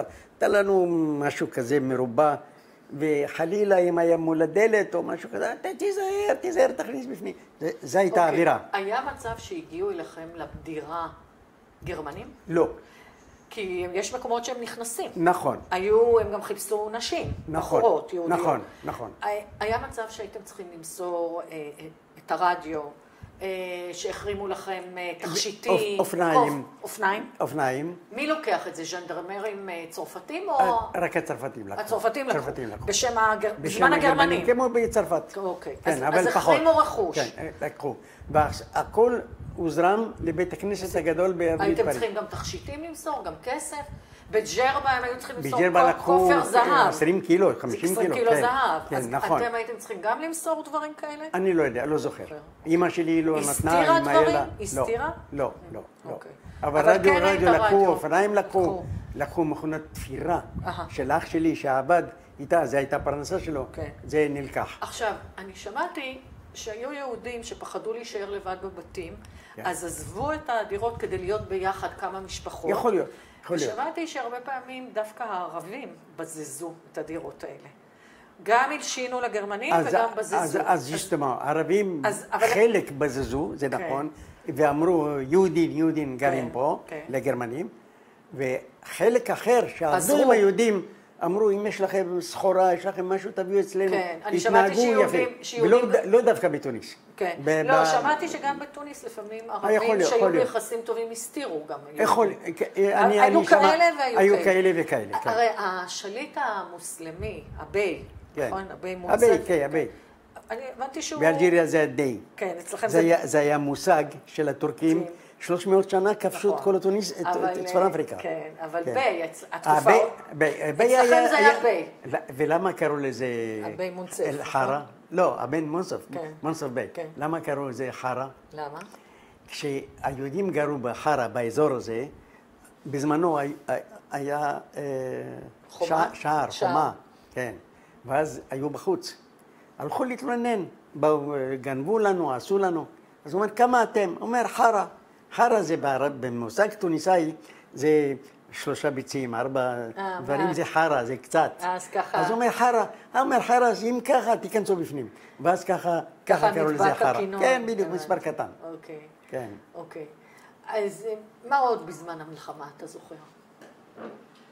היה פחד שיקרה לכם משהו? או שחשבת שאתם יחסית מוגנים? לא, לא מוגנים. לא, אני מתכוונת הפצצות. פחדתם מעבר לזה? היה פחד 24 שעות. שמה? חוץ מההפצצות, אני מתכוונת. חוץ מהפצצות. פחדתם שהגרמנים יעשו לכם לא, משהו? חוץ מהפצצות אנחנו דאגנו לאחים שלנו שלא חזרו. אבל היה פחד שגם ישמידו אתכם? או שזה לא ידעתם? לא, אני לא ידעתי. לא ידעת? לא, לא. על השמדה ממש, לא. יותר מאוחר אני כאילו... לא סימנו אתכם, נכון? לא הייתם עם... טוניסאים לא. לא. מדוע? את יודעת למה? לא. היהודים איטלקים, כן. איטלקים, באו מלובורנו, איטלקים. אז אמרו, אנחנו איטלקים, מה פתאום נשים? אז הוא אומר, אבל אתם יהודים. ואז היה ויכוח, והביי התערב, אומר לי, טוניסאים, לא, וככה עברו הזמנים. אבל בתוניסיה, בערים אחרות, כולם... חלק היו סומנו, אבל אתם לא סומנתם. מה עוד אתה זוכר מהחודשים האלה? יש לי פה... רגע. טוב. כן, בסדר. כי אני כתבתי, כי אני בשביל לזכור. כן, לא חשוב, לא משנה. לא משנה. אז לא ראיתם את האחים שלך בכל התקופה הזאת? לא, לא. בנועה השתחרר, אחר כך עבד במפעל גרמני. מה ייצרו שם? נעליים. נעליים, לגרמנים. וזה מקצוע שלו. אבל יש לי קוריוז אחד לספר. כן. הייתי בחנות של אחי. בזמן המלחמה? בזמן המלחמה. הוא היה כבר חופשי, וקצת, כנראה לקראת הסוף. ונכנס קצין גרמני, דיבר צרפתית, אומר, אני רוצה שתעשו לי מגפיים שחורות. אחי אמר לו, אין בעיה. תוריד את הגף, הביא לו קרטון עם העיפרון, עשה את המודל, אומר, תבוא בעוד שבוע, תקבל אותו. כמה עולה? אמר לו את הסכום, בסדר. בא אחרי שבוע, הכניס את הרגל, הכל בסדר, שילם ועומד לצאת. כשיצא, היו שם 3 או 4 בחורים מבוגרים, ואני הייתי ילד. הוא אומר להם... יהודים? כולם יהודים. כן. אמר להם, אתם לא יהודים. והלך. אני לא יודע איך לפנח את זה. עד היום? עד היום. יש לי השערה, אני יכול להגיד, הכיר יהודים בצורה שונה, אנחנו לא דומים להם. זה לא הסטריאוטיפ. אנחנו רגילים, חולצה, מכנסיים, נעל, רגיל, כמו כל צרפתי, כמו כל גוי, כמו כל אחד. לא, יהודים הלכו בלי כובעים, בלי כיפה. בלי כיסוי ראש. בלי כיסוי ראש. לא כובע, לא קסקט? לא כובע, לא קסקט. קסקט הוא אולי חורף, הוא אוהב לשים קסקט, אבל לא בתור דתי. הבנתי. לא. אבא שלי היה דתי, היה לו ברד בסק. כן. ברד שחור. ברד. ככה, זהו. אבל כיפה ממש כמו של היהודים, סמל היהודי. ובטח לא כמו היהודים האדוקים או החסידים בפולין. בוודאי, לא היה בוודאי. כזה דבר אצלכם. אני חושב שזאת הנקודה של הקצין הזה, מה הוא רצה להגיד, מה אחרת, למה אתם לא יהודים. הבנת? זה הקוריוז שאני נזכר מצוין וזה היה לידי. כן. בשנים האלה גם היה כבר התנועה בסטור, איך קראו לה? לעצמאות של, התנועה של בורגיבה. דיסטור. ניאו-דיסטור. ניאו-דיסטור, בדיוק. כן. והם בעצם רצו להשתחרר מהצרפתים. נכון. בורגיבה היה במאסר כבר. נכון. אבל האם הרגשתם את התסיסה הזאת נגד היהודים גם בזמן המלחמה? בזמן המלחמה? או רק אחרי כן? או רק אחרי כן? אחרי מלחמה שהוא הגיע. אוקיי, אז נגיע לזה. אבל בזמן המלחמה, כי תראי, לא היה לנו מגע עם הערבים. אנחנו, שוב פעם, אני חייתי ברובע יהודי. ולא הייתי הולך, בשישה חודשים האלה לא יצאנו. נכון, אבל יכלו להתנכל לכם שם, גם כן. נכון, נכון, וחלק כן, כן, זאת הזדמנות להם להגיד, הנה יהודים פה, ברור. עכשיו, היו גם מעט מאוד, אבל היו גם כאלה מראשי קהילה וזה שכן אסרו ואפילו גרשו למחנות מעט מאוד מתוניס, אבל לרוב רק מחנות עבודה, בוא נגיד ככה, גברים. נכון, כן. אז לפני שנדבר על השחרור, אני גם רוצה להזכיר את ב-43 היה הקרב המפורסם בסטלינגרד. כן. ואני מזכירה את זה כי זה אחת מנקודות התפנית החשובות במלחמה. מבצע ברברוסה, אבל זה כבר הפוך ממבצע ברברוסה. מבצע ברברוסה זה הכניסה שלנו. הכניסה, כן. וזה כבר... אחר כך הם חזרו, הרוסים הכינו את עצמם. סטלינגרד זה כבר הנסיגה של הגרמנים, וההתקדמות של החזית הרוסית. כל זה לא ידעתם. אז, בתוניס? בגיל שלי? לא דיברו. בוודאי, לא. לא דיברו. אוקיי, אז... עוד משהו שאתה זוכר לפני שנדבר על השחרור? במאי 43? יש עוד משהו? בשחרור? אני שואלת אם לפני שנדבר על השחרור יש עוד משהו שאתה רוצה לספר. אני יכול לספר על יהודים שקיבלו אישורים ועברו ממקום למקום, ואז יהודיה אחת עבדה, היא השיגה לחבר'ה. אישורים? רישיונות, אבל תפסו אותם משום שהחליפו צבע אחרי שבוע, ואז יחזיקו אותם עוד פעם למחנה. מישהו שהכרת? כן, תראי, תמיד יש טעויות. לא, אבל אנשים שהכרת? לא. אבל לא הוציאו להורג? לא. במקרים האלה? לא. הוציאו להורג יהודי נטף בשם נטף בלריאנה, בגלל שליל שבת הדליק את האור. הדליק את אז ירו בו? ירו בו, הרגו אותו על המקום. זה גרמנים? הגרמנים, כן. איך קראו לו? נטף, שם משפחה נטף, שם פרטי אני לא זוכר. כן. זה ידוע. יש לנו הרבה סיפורים, הרבה בראשים. אז בוא תספר על בערך, אתה זוכר את השחרור. תשמעי, זה היה יום השחרור ב7 למאי, יום שישי. נכון, 43. בגמבטה, זה הרחוב הראשי של קרוב לאגם. כן. שם צעדו קרוב, שאני עכשיו שמעתי יותר מאוחר, 40,000 חיילים מכל הצבאות של היום של בעלות הברית? אבל איך נודע לכם שפתאום שהסתיימה המלחמה בשבילכם? ראיתם את הגרמנים נסוגים? לא, הגרמנים לא ראינו נסוגים, אבל ראינו טנקים בריטים מגיעים. אז הראשונים שראיתם היו טנקים בריטים? בריטים ורכבים גבוהים ושקטים. אז היה הפלא שאצל הגרמנים כל כך רעש עם הרכבים שלהם, ואלה באו בשקט, כאילו סגרו את הפה. אוקיי, האמנתם? הבנתם שזה... ברור, זה היה שמח, מה, כל אחד... יצאו לקבל אותם? יצאו לרחובות? קיבלו אותם, לרחובות? ושירים חמוש זנה. חמוש זנה. מה זה? חמוש זה... אצל יהודים טוניסאים, חמסה זה, את יודעת. כן. אוקיי. אז מזה יצא השם, חמוש. חמוש שזה עמוס פה. כן, עמוס, בדיוק. חמוש זנה, זאת אומרת, זה בא להציל אותנו. בירכו אותם. זנה, בא אלינו. אז נכנסו החיילים הבריטים וגם החיילים האמריקאים? אמריקאים, בריטים, חילקו לכם דברים? צרפתים למיניהם, כושים, כל מיני. חילקו אני אומר לך, לכם? חצי יום עברו על כל הגמבט הזה. וחילקו לכם דברים? שום דבר, לא. אז האמריקאים כשהגיעו יותר מאוחר, עם שווינגום ושוקולד, כן, שווינגום. אז הייתה שמחה גדולה. מאוד, מאוד. ואז התחילו הילדים לחזור הביתה, אלה שהיו במחנות. הגברים. כן, חזרו חולים. באיזה מצב הם היו האחים שלהם? באיזה מצב היו האנשים האלה שעבדו במחנות כפייה? איך הם חזרו? באיזה מצב פיזי הם היו? לא, רק יוסף היה רזה והיה קשה לו, והוא היה מבולבל, הוא נפגע יותר מכולם. כי הוא הרגיש את ההפצצות יום-יום.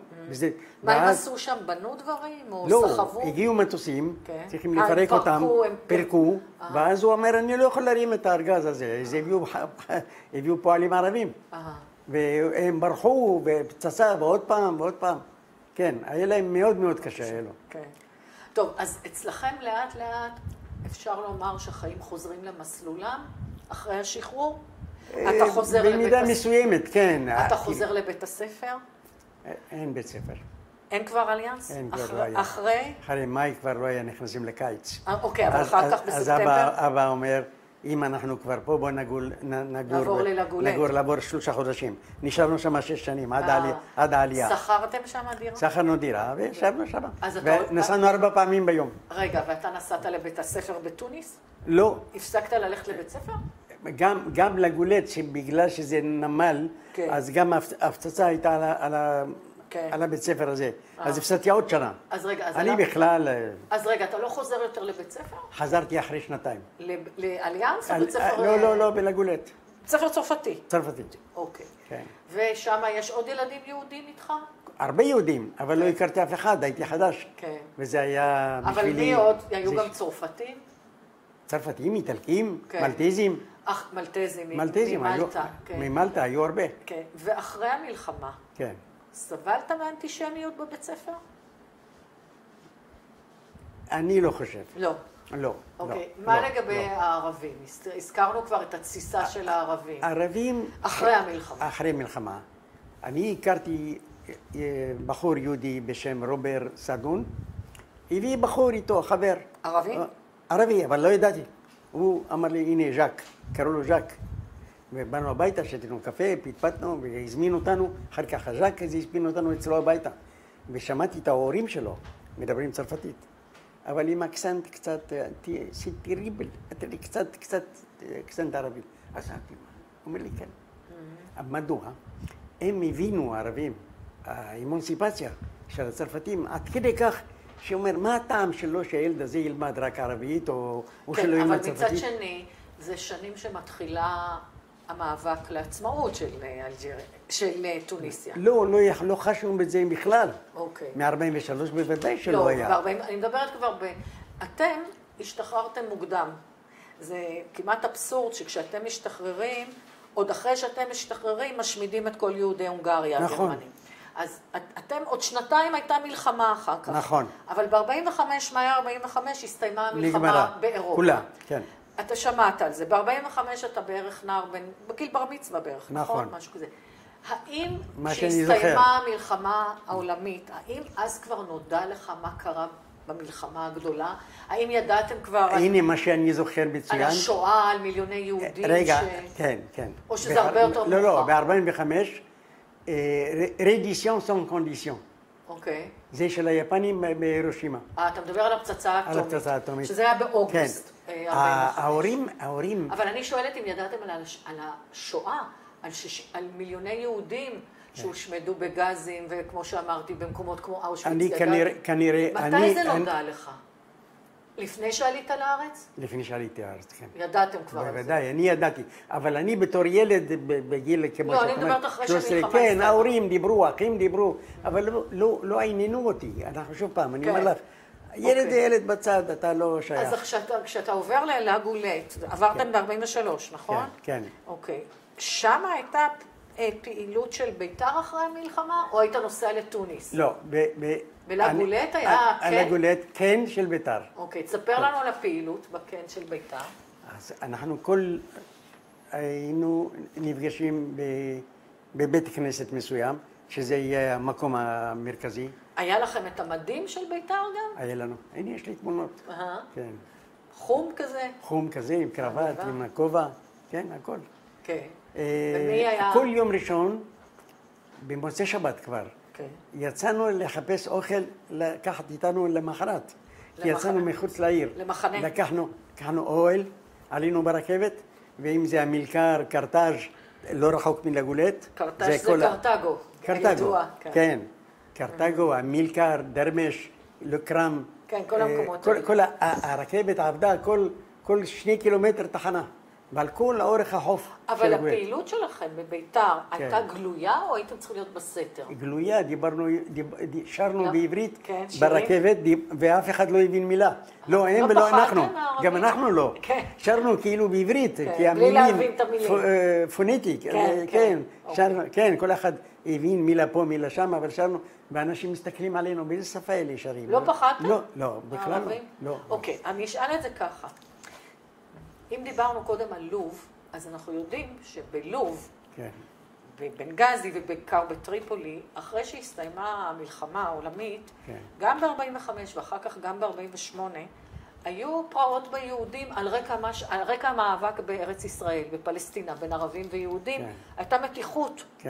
והיו ממש פרעות, נהרגו גם כמה אנשים, גם בטריפולי וגם בנגזי. האם גם אצלכם, על רקע המתיחות, המאבק על עצמאות המדינה בארץ ישראל, האם גם אצלכם היו פרעות של הערבים? בתוניס. אז ככה. קראו לזה טבלו נוער. שחור. טבלו.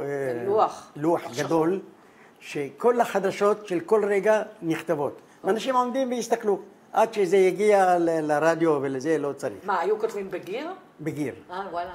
מה שהיום יש לוח אלקטרוני. במרכז העיר, מקום מרכזי, שזה היה הלוח יוצא בן אדם על הלוח ואנשים עומדים. וכל פעם שיש חידוש הוא מוריד וכותב. מה אתה אומר? אז כתבו שם 500 מטוסים ישראלים. על איזה שנה אנחנו מדברים? 49. אז זה כבר אחרי קום? לא, 47, 48. לפני קום המדינה. עם קום המדינה. אוקיי. ואז כאילו אנחנו צחקנו 500 מטוסים, מאיפה יש ישראל? איזה שטויות האלה? לא חשוב, כתבו. אז הערבים, מי שרצה וולונטר, להתנדב לארץ ישראל. לקחו אותם. השאלה אם הם גם ניסו להתנקם בכם בתוניס, הערבים. לא התנכלו לכם. כי אמרתי, בטריפולי, בנגזי זה קרה. אבל אצלכם לא היה כזה דבר. שמעתי סיפורים שבתוניסיה, באיזה הערים, באיזה כפרים קטנים. אבל אתם לא הרגשתם. אנחנו לא. אבל הסיפור הוא שאלה שהלכו, הגיעו למצרים, ואז שאלו אותם, אתה מקניקי? אתה יודע מכונות? לא. על מי אתה מדבר? על ערבים תוניסאים שהתנדבו לעזור לפלסטינאים כביכול, או למצרים. או למצרים. אז הוא אומר לו, אתה נוהג? או לא. הוא אומר לו, לא. אז הוא אומר, כמוכם יש לנו עוד מיליונים, תחזרו הביתה. אז הבושה הייתה, כתבו בלוח, הבושה הייתה אלה שחזרו, שהם כביכול הלכו עם מרץ ועם זה, וחזרו הביתה בלי כלום. ואנחנו צחקנו מזה, פשוט ידענו שזה... עכשיו, בתקופה הזאת, עוד לפני קום המדינה, תקופה של ההפלה, העלייה הבלתי לגלית. כן. והתחילו לצאת בני נוער, היה הכשרות. אצלכם הייתה גם הכשרה? או היית צעיר מדי להכשרה? הייתי צעיר מדי. היו חלק שהוציאו לצרפת להכשרה. נכון מאוד. אני לא, כי אני יצאתי עם המשפחה שלמה. אוקיי. לא יצאתי עם מעלת הנוער. אוקיי, אז ב-47, כשאתה בלגולט ובביתר והכל, ההצבעה ההיסטורית, כ"ט בנובמבר, שמעתם על ההצבעה באום? באום, בוודאי. חגגתם? או שפחדתם? לא, אנחנו עשינו... כי אומרים לא להתבלט, לא להתבלט. לא נכון. אנחנו אפילו עשינו את היום של דוב גרונר, שתלו אותו ב-47. טוב, אתם צדיקים. כן. אז היה יום צום בתוניס. אתם לא מאמינים. כן, אני מאמינה. בשביל בן אדם אחד, יום צום בבית כנסת הגדול, כל היהודים, וכל אחד שמע את הסיפור. מי שלא ידע שאל וקיבל תשובה. כשתלו את דוב גרונר. כן. אוקיי, וכשקמה המדינה, 48? קמה המדינה ב-47, זה הייתה... לא, מאי 48. 47. לא. הכרזה על עצמאות. עצמאות 15 למאי. בדיוק, 15 במאי 48. בוודאי, אני יודע. אז גם כן חגגתם? כן. בביתר זה חוגים קטנים, לא הרבה. אבל תמיד כאילו אמרו לנו, אתם עושים יותר מדי רעש. הבית"רים תמיד בלטו. כנראה שזה אופייני להם. כמו שבכדורגל שלנו פה בירושלים. כן, אותו דבר. נו, נכון, כמה שנכון, נכון. את מבינה? אבל מה שחשוב לנו היה, המפגש הזה, שכל יום ראשון יצאנו לזה חיק כזה. ופעמיים בשנה, בתוניס, כל המפלגות, כולם עושים יום אינטר מובמה. של כל המתונוע. כן, וגביע, כדורגל. עם הדגל וכדור... ומעניין שאתה מספר שלא חששתם מהערבים בכלל. לא, בכלל לא. תשמעי. כי זו פעילות ציונית. פעילות ציונית הייתה, והערבים שמעו פה ושם, זה לא התעניינו, הם בעצמם, חלק החדיש של הילדים שנולדו, הם רצו להיות צרפתים גם, התקרבו יותר לצרפת. הבעיה היא כשמדינת ישראל קמה, והערבים קמו דסטור, זה הכל שינה את הכל. בדיוק, דסטור רצו עצמאות. בדיוק, עצמאות. אז ברגע שאתה לערבי אומר לו עצמאות, הוא לא מעניין אותו מצרפת כבר, הוא רוצה להיות עצמאי, למרות שבחו כשהיהודים הלכו. הם בחו פשוט. ואת העצמאות הם השיגו רק ב-56. 56. אוקיי. אתם כבר עולים הרבה לפני, אז בוא תספר בקצרה על העלייה שלכם. כן. 1950, אתה כבר בחור בן כמעט 18. 18. בינואר 18. הגעתי ינואר 18, הגעתי ארצה. באוקטובר, 30 לאוקטובר עזבנו את תוניס. והייתם דרך מרסיי, אני מבינה. לא, היינו בבונדול. בונדול זה מחנה צרפתי שהיה, שהסוכנות... איך הוא נקרא? בונדול? בונדול. בצרפת? בצרפת, בדרום צרפת. זה לא באזור של מרסיי? אזור של מרסיי, אבל בסיוטה, בדרום. כן. אלור, שם היינו חודשיים. כן. ואני עבדתי... עכשיו, כשאתם עוזבים את תוניס, עוזבים את כל הרכוש, הכל... מוכרים, הולכים הביתה עם מזוודה. אוקיי. וזה, מי זה? האחים הגדולים שלך גם? כל המשפחה? לא. אח שלי הגדול, בנוע, נשאר בתוניס. כן. היה לו שני ילדים קטנים, תינוקות. חורף לא רצו. כן. אבל יוסף חצי שנה לפנינו יצא. ליזת אחותי שנה לפנינו, ב-48. בעליית הנוער הם יצאו? לא, היא נשואה עם תינוק. היא גם הייתה נשואה. נשואה. יוסף נשוי, גם נסע. נשאר שלמה. שלמה ואשתו התחתן גם. וההורים של אשתו, האחים של אשתו, אנחנו וההורים. כולנו ביחד. באותה אונייה. אוקיי, אז הייתם חודשיים במחנה, זה מה מטעם הג'וינט, מונרה? כן, שם היה קצת עברית, קצת ארגון. אני עבדתי בקומיטה שלו, כי קיבלנו פספורטים. בוועד. והחלפנו אותם תמונות לאנשים אחרים. זה היה דבר פשוט. ב-50 אתם מגיעים לארץ. בוא בקצרה ספר. אתם מגיעים לאן? כן. לאן הגעתם כשבאתם לארץ? למושב גבע כרמל. שני אחים שלי גרו שם. שאלו אותי ישר למושב גבע כרמל? כן, הם שאלו אותי, יש לך קרובים בארץ? אמרתי, כן, שני אחים. אתה רוצה ללכת? בוודאי. שנת 50, זה לא השנה שהיה השלג הגדול? נכון, בפברואר. נכון, כל הארץ. קיבלנו. שזה היה נדיר מאוד, נכון? בתל אביב, בכל פעם הראשונה אתה רואה שלג. כל המדינה לבנה הייתה. אוקיי. איך קיבלו אותך? כשבאת לארץ, בהתחלה, היה לך מגע עם צברים גם? עם מי? צברים. הם כולם עולים חדשים, אלה שהיו. כולם היו עולים חדשים? כולם חדשים. אבל כשהיה לך מגע עם צברים, איך קיבלו אתכם הצברים? הצברים כשהייתי כבר בינוב. זאת אומרת, בשלב... אז רגע, הגעת למושב של לגבע הכרמל של... גבע הכרמל, הייתי חודשיים... ההורים גם הגיעו לשם? ההורים, יחד איתם. ומשם עברתם לינוב? עברנו לינוב, כי שלמה אחי... מתי הקימו את ינוב? באפריל 50. אז אתם הייתם ממקימי המושב. ממקימי המושב. ההורים רצו להיות חקלאים, מושבניקים? אף אחד לא רוצה להיות חקלאי, רוצה לגור בישראל. ואבא היה אומר לי, מה זה לגור באוהל שנה שלמה? לאבא ואמא... במעברות, זו תקופה של המעברות. זה היה, בוודאי, זה היה יפה להגיד תקופה של מעברות, אבל לגביהם אנשים בני 60. בטח, באים מהעיר הגדולה תוניס. כן, אבא היה אומר, זה ארץ ישראל, על זה חלמתי, הוא היה דתי וזה, אז שנה הבאה בירושלים, אנחנו בירושלים, אבל לא בירושלים. אז זהו בדיוק העניין. אז באתם למושב. באנו למושב. הייתם ממקימי המושב, היה לכם משק? לא, בהתחלה לא, שנה שלמה באוהל. אוקיי, אבל אתה בעצם בגיל כבר של גיוס. נכון. התגייסת? אבל יישוב ספר. אז זה נחשב לשירות ביישוב. נחשב, זהו. אמרתי, בסדר, אני אכנס לצבא, אוקיי. אבל מה עם ההורים שלי? מי ישלם להם פרנסה? אבא בגיל 60, בזמנו, זה כמו 80 לפחות היום. מבוגר לגמרי. אוקיי, מה עושים? אז מחפשים יום עבודה. אני כבר הייתי בעל משפחה. צריכים להביא אוכל. רגע, מתי אתה התחתנת? ב-56. ב-56. זה כבר מלחמת סיני, מבצע סיני. נכון, אחרי זה, אחרי אוקטובר. בוא תאמר לנו אם התחתנת, את השם המלא של רעייתך. שמה המלא? ג'יזל. ג'יזל לבית? סדון. סדון, אוקיי. אז התחתנתם ב-56 והיית עדיין במושב. נכון. כבר היה לך, במה עבדת? היה לי כבר בית, היה לי משק. היה לך משק. בוודאי. ומתי נולדו הילדים? בוא תאמר את שמותיהם גם. איילה נולדה ב-17 לספטמבר 57, אחרי 9 חודשים. רון נולד ב-17 ליוני 60, וגיל ב-13 דצמבר 64. אוקיי. כמה שנים היית בינוב? עד איזה שנה היית? 38 שנים. וואו, וחקלאי?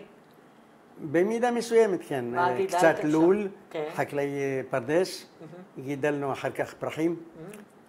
עבדת גם בחוץ? עבדתי, בעיקר עבדתי בחוץ. במה? זו הפרנסה. באיזה תחום? אני ב-12 ליולי 50 כבר גויסתי לרכבת. רכבת ישראל? בנינו, ברכבת ישראל. הרכבת שהייתה מגיעה מירושלים לחיפה עוברת דרך טול כרם. והיו נכנסים מהעירה. אבל בהסכם העיר הפכה להיות פלסטינאית, ערבית. מה עושים?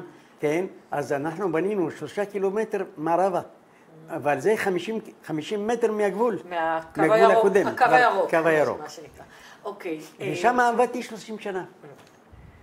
אלברט, שהגעת לארץ, כן. שנות ה-50, כן. הגיעו לפה, סוף שנות ה-40, אחרי קום המדינה בקיצור, הגיעו לפה הרבה מאוד ניצולי שואה, מאירופה, מכל מיני מקומות. עבדתי איתם הרבה, כן. אלה שהיו במחנות, אלה שברחו וזה. אלה שהגיעו מהמקומות השונים, היו ניצולים, דיברו על השואה? סיפרו מה עבר עליהם? אתה זוכר הם דיברו על השואה בארץ? דיברו הרבה. כן? היה לנו חבר בשם גולדשטיין, זיכרונו לברכה, היה איש נהדר. וכשהוא היה מתחיל לספר, שוכח את עצמו. אתם גם סיפרתם? אנחנו סיפרנו... אנשים ידעו שהייתם תחת כיבוש גרמני? אתה חזרת ושאלת אותי את זה. שאלתי אותך, וגם איילה, הבת שלנו, שאלה אותי פעם, אבא, אף פעם לא סיפרת על זה. לא סיפרת על אז אני אסביר לך למה לא אמרתי לה. אמרתי לה, אני נתקלתי עם אנשים שעבדתי איתם, לא אבא, לא אח, לא דודה, לא דודה, לא אף אחד. אז היו כל כך קשה, מה אני אספר שאני באתי עם אבא ואמא ואחים שלי? נכון, וברוך השם חזרנו כולם בריאים ושלמים. אז הרגשת לא נוח. הרגשתי לא נוח לספר. בגלל שהם איבדו משפחות. זה מעט מאוד, כן, זה סבל אומנם. אבל לדעתך ידעו בארץ שהיהודים בתוניסיה היו תחת כיבוש גרמני? ידעו את זה? לא, אף אחד לא ידע. זה הפריע לך? שלא יודעים? לא הפריע לי, כי שוב פעם, זה כאילו נקודה בתוך המסגרת הקשה הזאת. עכשיו, בשנות ה-50, כשאתם הגעתם לארץ, קצת יותר מאוחר, אם אתה זוכר, היה את הוויכוח הקשה ביותר, בעד ונגד השילומים, מה שקראו, הפיצויים מגרמניה. אתה זוכר את הוויכוח שהתנהל בעד ונגד? בוודאי, בגין לא רצה לקבל. נכון, בגין התנגד, בן גוריון היה בעד. הייתה לך עמדה בסוגיה הזאת? קשה להגיד שהייתה לי עמדה. מה חשבת אז, שצריך לקבל את הפיצויים? לא, בזמנו אמרתי לא. לא. כי אחרי הסבל הזה לא להתקרב לגרמנים, לא. אבל השיקול הכלכלי יותר מאוחר, אתה מבין אחרת, אתה אומר יאללה, מזה הקמנו את המדינה. נכון. אחרת אנחנו איפה? ויותר מאוחר הכירו בכם גם. בוודאי. הרבה יותר מאוחר. בדיוק, הרבה יותר מאוחר. עכשיו, אם דיברנו על שנות ה-50, בשנות ה-60, תחילת שנות ה-60 היה המשפט המפורסם של אייכמן בירושלים. זה זכור לך? בוודאי. עקבת אחרי המשפט הזה? כל הזמן. מה זה עשה לך? מה אתה זוכר עובר עליך בזמן שאתה שומע? רציתי מהר שיגמרו אותו כבר. שזה קשה לראות אותו חי, והוא אומר, לא עשיתי, לא רק פקודות, רק זה. השקר, העוז הזה לדבר בצורה כזאת, במקום לומר, קיבלתי הוראות, עשיתי. תעשו ממני מה שאתם רוצים. אני הייתי עושה ככה. אני קיבלתי הוראות ועשיתי, אז מה אתם רוצים ממני? כששמעת את משפט אייכמן, כשעקבת אחרי זה, זה החזיר אותך גם לסיפור האישי שלך, לילדות, הגרמנים אצלכם, זה חיזר אותך? זה הייתה תקופה אומנם קשה מאוד לאמא, להורים, ולי כילד, לא בית ספר, לא זה, מזה אני הפסדתי הכל, ברור. אבל מה שהיה, יש לי, אני הקלטתי של קלוד לנצמן. שואה. כן. אוקיי. כן, קשה לראות. כן. הדברים, עד שאתה קולט אותם ואתה נכנס אותם ואתה שומע את כל מילה, מה המשמעות שלה, אי אפשר, אין מילים. מתי הבנת, כי בכל זאת היית צעיר, אמרת הייתי ילד בזמן המלחמה, מתי הבנת שאתה בעצם ניצול ושזה לא מובן מאליו? כי הרי הגרמנים היו אצלכם, ואני כבר ציינתי שאחרי שכבר השתחררתם, הגרמנים השמידו את יהדות הונגריה. זאת אומרת, בקלות יכלו גם להשמיד אתכם, וגורלכם היה כמו כל המושמדים. יש שמועה שהתחילו לבנות בג'בל ג'לוד. נכון. יש שמועה, אבל אין שהתחילו לבנות קרמטוריום. נכון, בדיוק. אבל מתי אתה קלטת שאתה ניצול? שבעצם הגורל שלך לא מובן מאליו שאתה יושב פה לידי. מולי. תשמעי. מתי הבנת את זה? לא, אני לא יכול להגיד לך. בתום המלחמה. ממש בתום המלחמה הבנת? כן. והיום, ברטרוספקטיבה, כן. כשאתה מסתכל על זה, באמת הצלה ליהודי טוניסיה, או רוב היהודים... אבל עוד פעם, שמתי את זה כלא חשיבות לעומת מה שאני יודע. בסדר, אני מבינה. כן, אבל אני שואלת... ירד זה שלו לעומת. אוקיי, אבל מה שאני שואלת, כשאתה חושב על זה היום, ברטרוספקטיבה, וכמו שאמרתי, זה כל כך לא מובן מאליו שניצלתם, כי בקלות יכלו גם לגמור אתכם. איך אתה רואה היום את ההצלה? זה מבחינתך פשוט עניין של מזל, גורל, יד אלוהים, מה? הכל נכתב באיזשהו מקום. לא יודע מי עושה גורל, תקרא לזה גורל, מישהו אחר קורא לו מזל, לא יודע. זה עובדה. יהודים דתיים עזבו את הדת בגלל אמרו איפה היה אלוהים. אוקיי. ויש הפוך. בוודאי, יש הפוך. שנהיו דתיים כי הם אמרו אלוהים הציל אותי. כן, הציל אותי. אוקיי, אז את מבינה. אין חד משמעי, אני יכול להגיד, בגלל או בגלל. לא, אני רק חושב, איך אתה תופס את ההצלה הזאת? מזל. מזל. זה פשוט ההיסטוריה. אוקיי. עברה. עכשיו, אחרי שעליתם לארץ, בשנים, אני חושבת שלפני, אני לא יודעת מה, אולי 10 שנים, אולי יותר, תתקן אותי בבקשה, לכם היה חלון הזדמנויות שלא לכל אחד היה, וזה לעשות ביקור שורשים. כי היהודים מלוב למשל עד היום לא יכולים לחזור לבקר בלוב, ולכם בטוניסיה וג'רבה הייתה תקופה שיכולתם לנסוע, ואני מבינה שאתה נסעת. נסעתי, גם לג'רבה. באיזה שנה, קודם כל, מדובר? 94. זה פעם ראשונה שחזרת? כן, חזרנו הביתה. ככה הרגשת? אתה אומר חזרנו הביתה. את יודעת למה? לא. ג'יזל. לא, אתה תספר. לא אותה, לא, אני רוצה להגיד בשמה.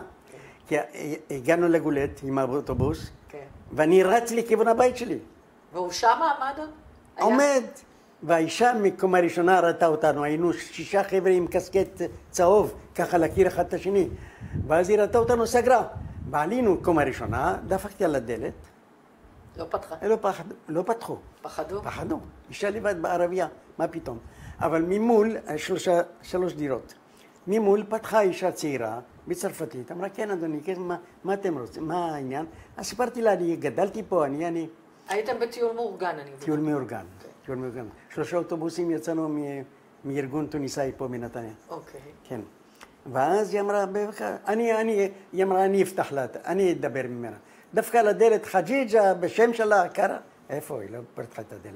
אז היא אמרה, בסדר, תיכנסו אלינו הביתה, אני מקבלת אתכם. לא רוצים להפריע. אז נכנסת הביתה ויוצאת עם קלנדר של בעלה, היא אמרה לי, זה סובניר, תיקח ממני, כן? ולג'יזל הביאה לה פשישה, זה דגנים. דגנים שמקבלים את זה... למזל למישהו שנכנס פעם ראשונה הביתה. כן, יפה. אחר כך אמרתי לה, את יודעת מה? אני רוצה לעשות לכם תמונה. תהיה לכם תמונה ואני אשלח לכם. כן. אמרה לבן שלה, היה ילד כזה בן 6, כנס הביתה, שים חולצה, הוא היה בטריקו, בקיץ. את מבינה את הבן אדם, תיכנס עם חולצה, שתהיה בתמונה נורמלית. ועשינו תמונה וחזרנו, ברף. טוניס קיבלו אותנו עם פרחים בשדה תעופה. האיש של העובד שם אומר לי, אתה יותר טוניסאי ממני. אמרתי לו, נכון, אני יכול להיות אבא, סבא שלך, אני יודע, אתה ילד צעיר. אז צחקנו, אבל בכל מקום קיבלו אותנו, למה הלכתם? מה עשינו לכם? למה הלכתם? למה עזבתם? כן, כל הזמן, למה עזבתם? היה שם מישהו ברחוב, היה קצת בגדים לא הכי. אני הכנסתי את היד לכיס, חשבתי לתת לו משהו. לא, לא, לא, לא, לא, אני לא מקבל, אני רק שמח שאתם הגעתם. הוא זינה, זאת אומרת, איתנו שאנחנו מקומיים, אבל זרים שבאנו לבקר. ואז הייתה הוראה למשטרה. אוי ואבוי אם יפגעו באחד מהיהודים, מהישראלים, או יהודי בכלל מזה.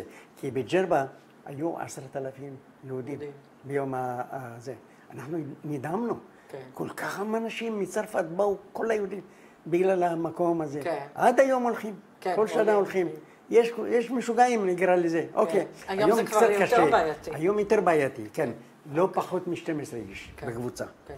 יש ארגון... אז הייתה לך חוויה טובה כשביקרת בטוניס. תשמעי, מה שראינו, וגם ג'יזל הרגישה אותו דבר, שהרחובות הראשיים הפכו להיות צרים. זה בראייה של ילד. ילד. הכל נראה קטן יותר. הכל נראה קטן. אמרתי לה, בואי נלך לרוי טייר, יש שם 3 בתי קולנוע, אביסי, אפולו ומונדיאל. בואו נראה אם משהו ישתנה. את יודעת מה? כמו שישבנו לפני 60 שנה, אותם הפלקטות, אותם הדברים, לא יומן, לא יומן. ערבים, ברחוב מסוים, על יד בית של ג'יזל, היה בית קפה אחרי צהריים, ובבוקר שוק. שוק, דגים, ירקות, הכל. בשעה 2 בא רכב עם צינור מים, הכל נקי, אחרי צהריים, אופרלר, רמקול גדול, שירה, גזוז, קפה ותה. אנשים יושבים ואתה נהנה, ולמחרת עוד פעם אותו סיפור. אז רצינו לראות את המקום הזה. זוועה, הכל לכלוך, הכל מים, הכל זה. 60 שנה אתה אומר, יש שינויים. זה הכל השתנה. אוקיי, עכשיו אני רוצה לשאול אותך. סליחה, מה שכן עשו, שינוי לטובה, על כל אורך החוף, בתי מלון. לתיירים. היום ב-500 אירו אתה עובר שבוע שלם. זאת אומרת, איפה לעומת זה? אנחנו באילת משלמים יותר. זה בלגולט או בתוניס עצמה? גם בלגולט. אבל תוניס עצמה, כל החוף. סוס, פקס, גבש, הכל. כולם יושבים על החוף. על החוף. שאלה, כשהגעת לארץ, ובנית פה חיים, והיית מושבניק, ועבדת, וזה הנושא של השואה, הנושא בכלל של השואה, עניין אותך? קראת ספרים, ראית סרטים, זה משהו כל הזמן. כן? זה כל הזמן? כל הזמן. יש לי סרטים פה מלא, ולפעמים אתה אומר, יאללה, מספיק. אין כוח יותר. והסיפור האישי, הילדות הזה, זה משהו שליווה אותך, או שמת את זה בצד? אמרת, זה שייך לילדות, או שזה הטביע עליך חותם גם? התקופה הזאת של מלחמת העולם, שהיית ילד בתוניס, עם הגרמנים וההפצצות והכל, הטביע חותם? אנקדוטה, כאילו סיפור. נשאר לי. זה לא השפיע? לא השפיע על האישיות שלך, לא השפיע על... מה שהפסדתי, בתי ספר. לא למדתי שנתיים. אז אתה אומר שזה פגע בהשכלה. פגע בהשכלה שלי. אני פה בארץ לא יכולתי לקבל עבודה כזו וכזו. והרגשת את זה. כן, בוודאי. אני הלכתי לעבוד... אז במובן הזה זה השפיע. מאוד. זה הפך אותי לאדם הכי פשוט בפשטות. בגלל שהמלחמה נכנסה לך באמצע הילדות. 100%. את מבינה? ואז אני עבדתי כמו חופר. כן, פועל. פועל בניין, פועל זה. לא יכולתי להיות משהו אחר בגלל שהבסיס מת. ואז נתקלתי אבא ואמא כרווק, המשכורת נתתי להם. והם היו מבוגרים. היו מבוגרים, ועם צרכים שלהם, צרכים שלנו, ועברנו את 10 שנים שלא היה אוכל בארץ. היה צנע. דוב יוסף. צנע. אחר כך חתונה, ואחר כך ילדים, המשפחה גדלה, ההורים היו חלק חי, אבא נפטר ב-57. כן. נגמר, זהו. קשיי ההגירה גם, מה שנקרא. כן. טוב, אלבר, עוד משהו לפני שאנחנו מסיימים? עוד משהו שאתה רוצה לספר?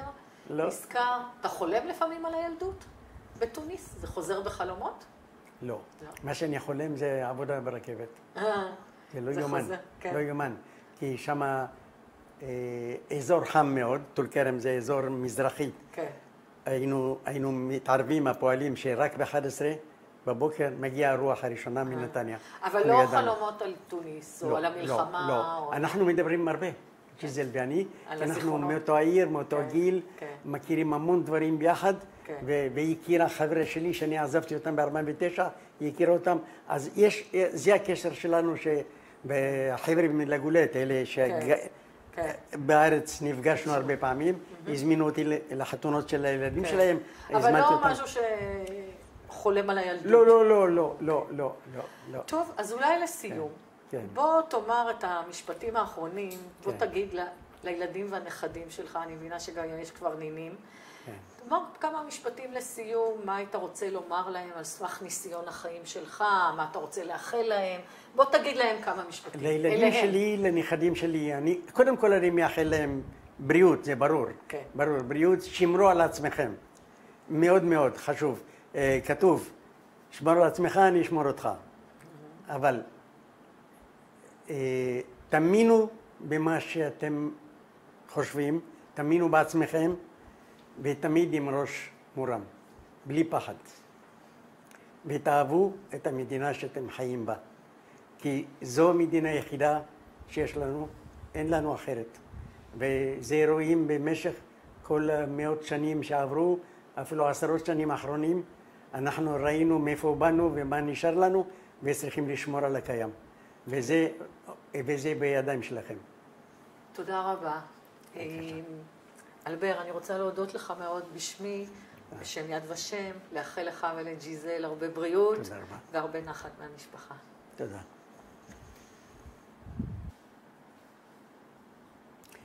כן, מצד ימין בתמונה זה אבא שלי, קוראים לו חיים ויקטור.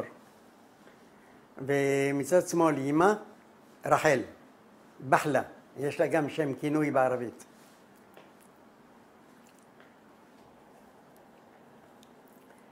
התמונה הזו מלגולת בקיץ, מצד שמאל אני, אלבר חן, באמצע רובר ליסיה, חבר, והשלישי מצד ימין מימון, לא זוכר את שם פרטי שלו.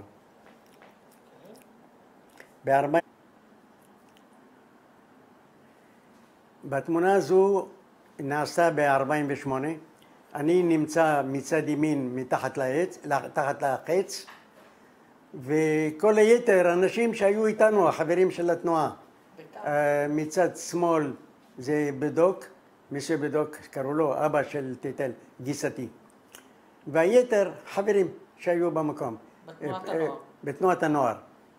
פנינה ללוש, דוד כחלון, אנג'לה ללוש, ויתר סיטבו למעלה. טוב, זה כן, ואחרים.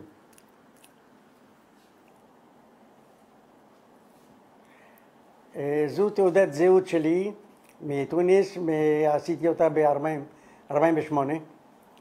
אני אלבר חן, זה תהיה חיון, כתוב אלבר חיון, אלבר אברהם, זהו.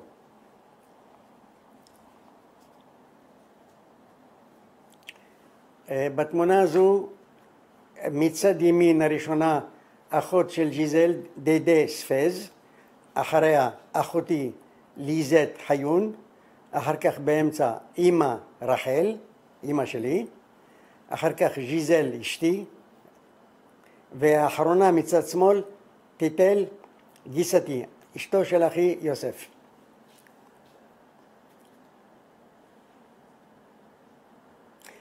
כן, זו תמונת הנישואים שלנו, ג'יזל ואלבר כמובן, ב-24 לדצמבר 56.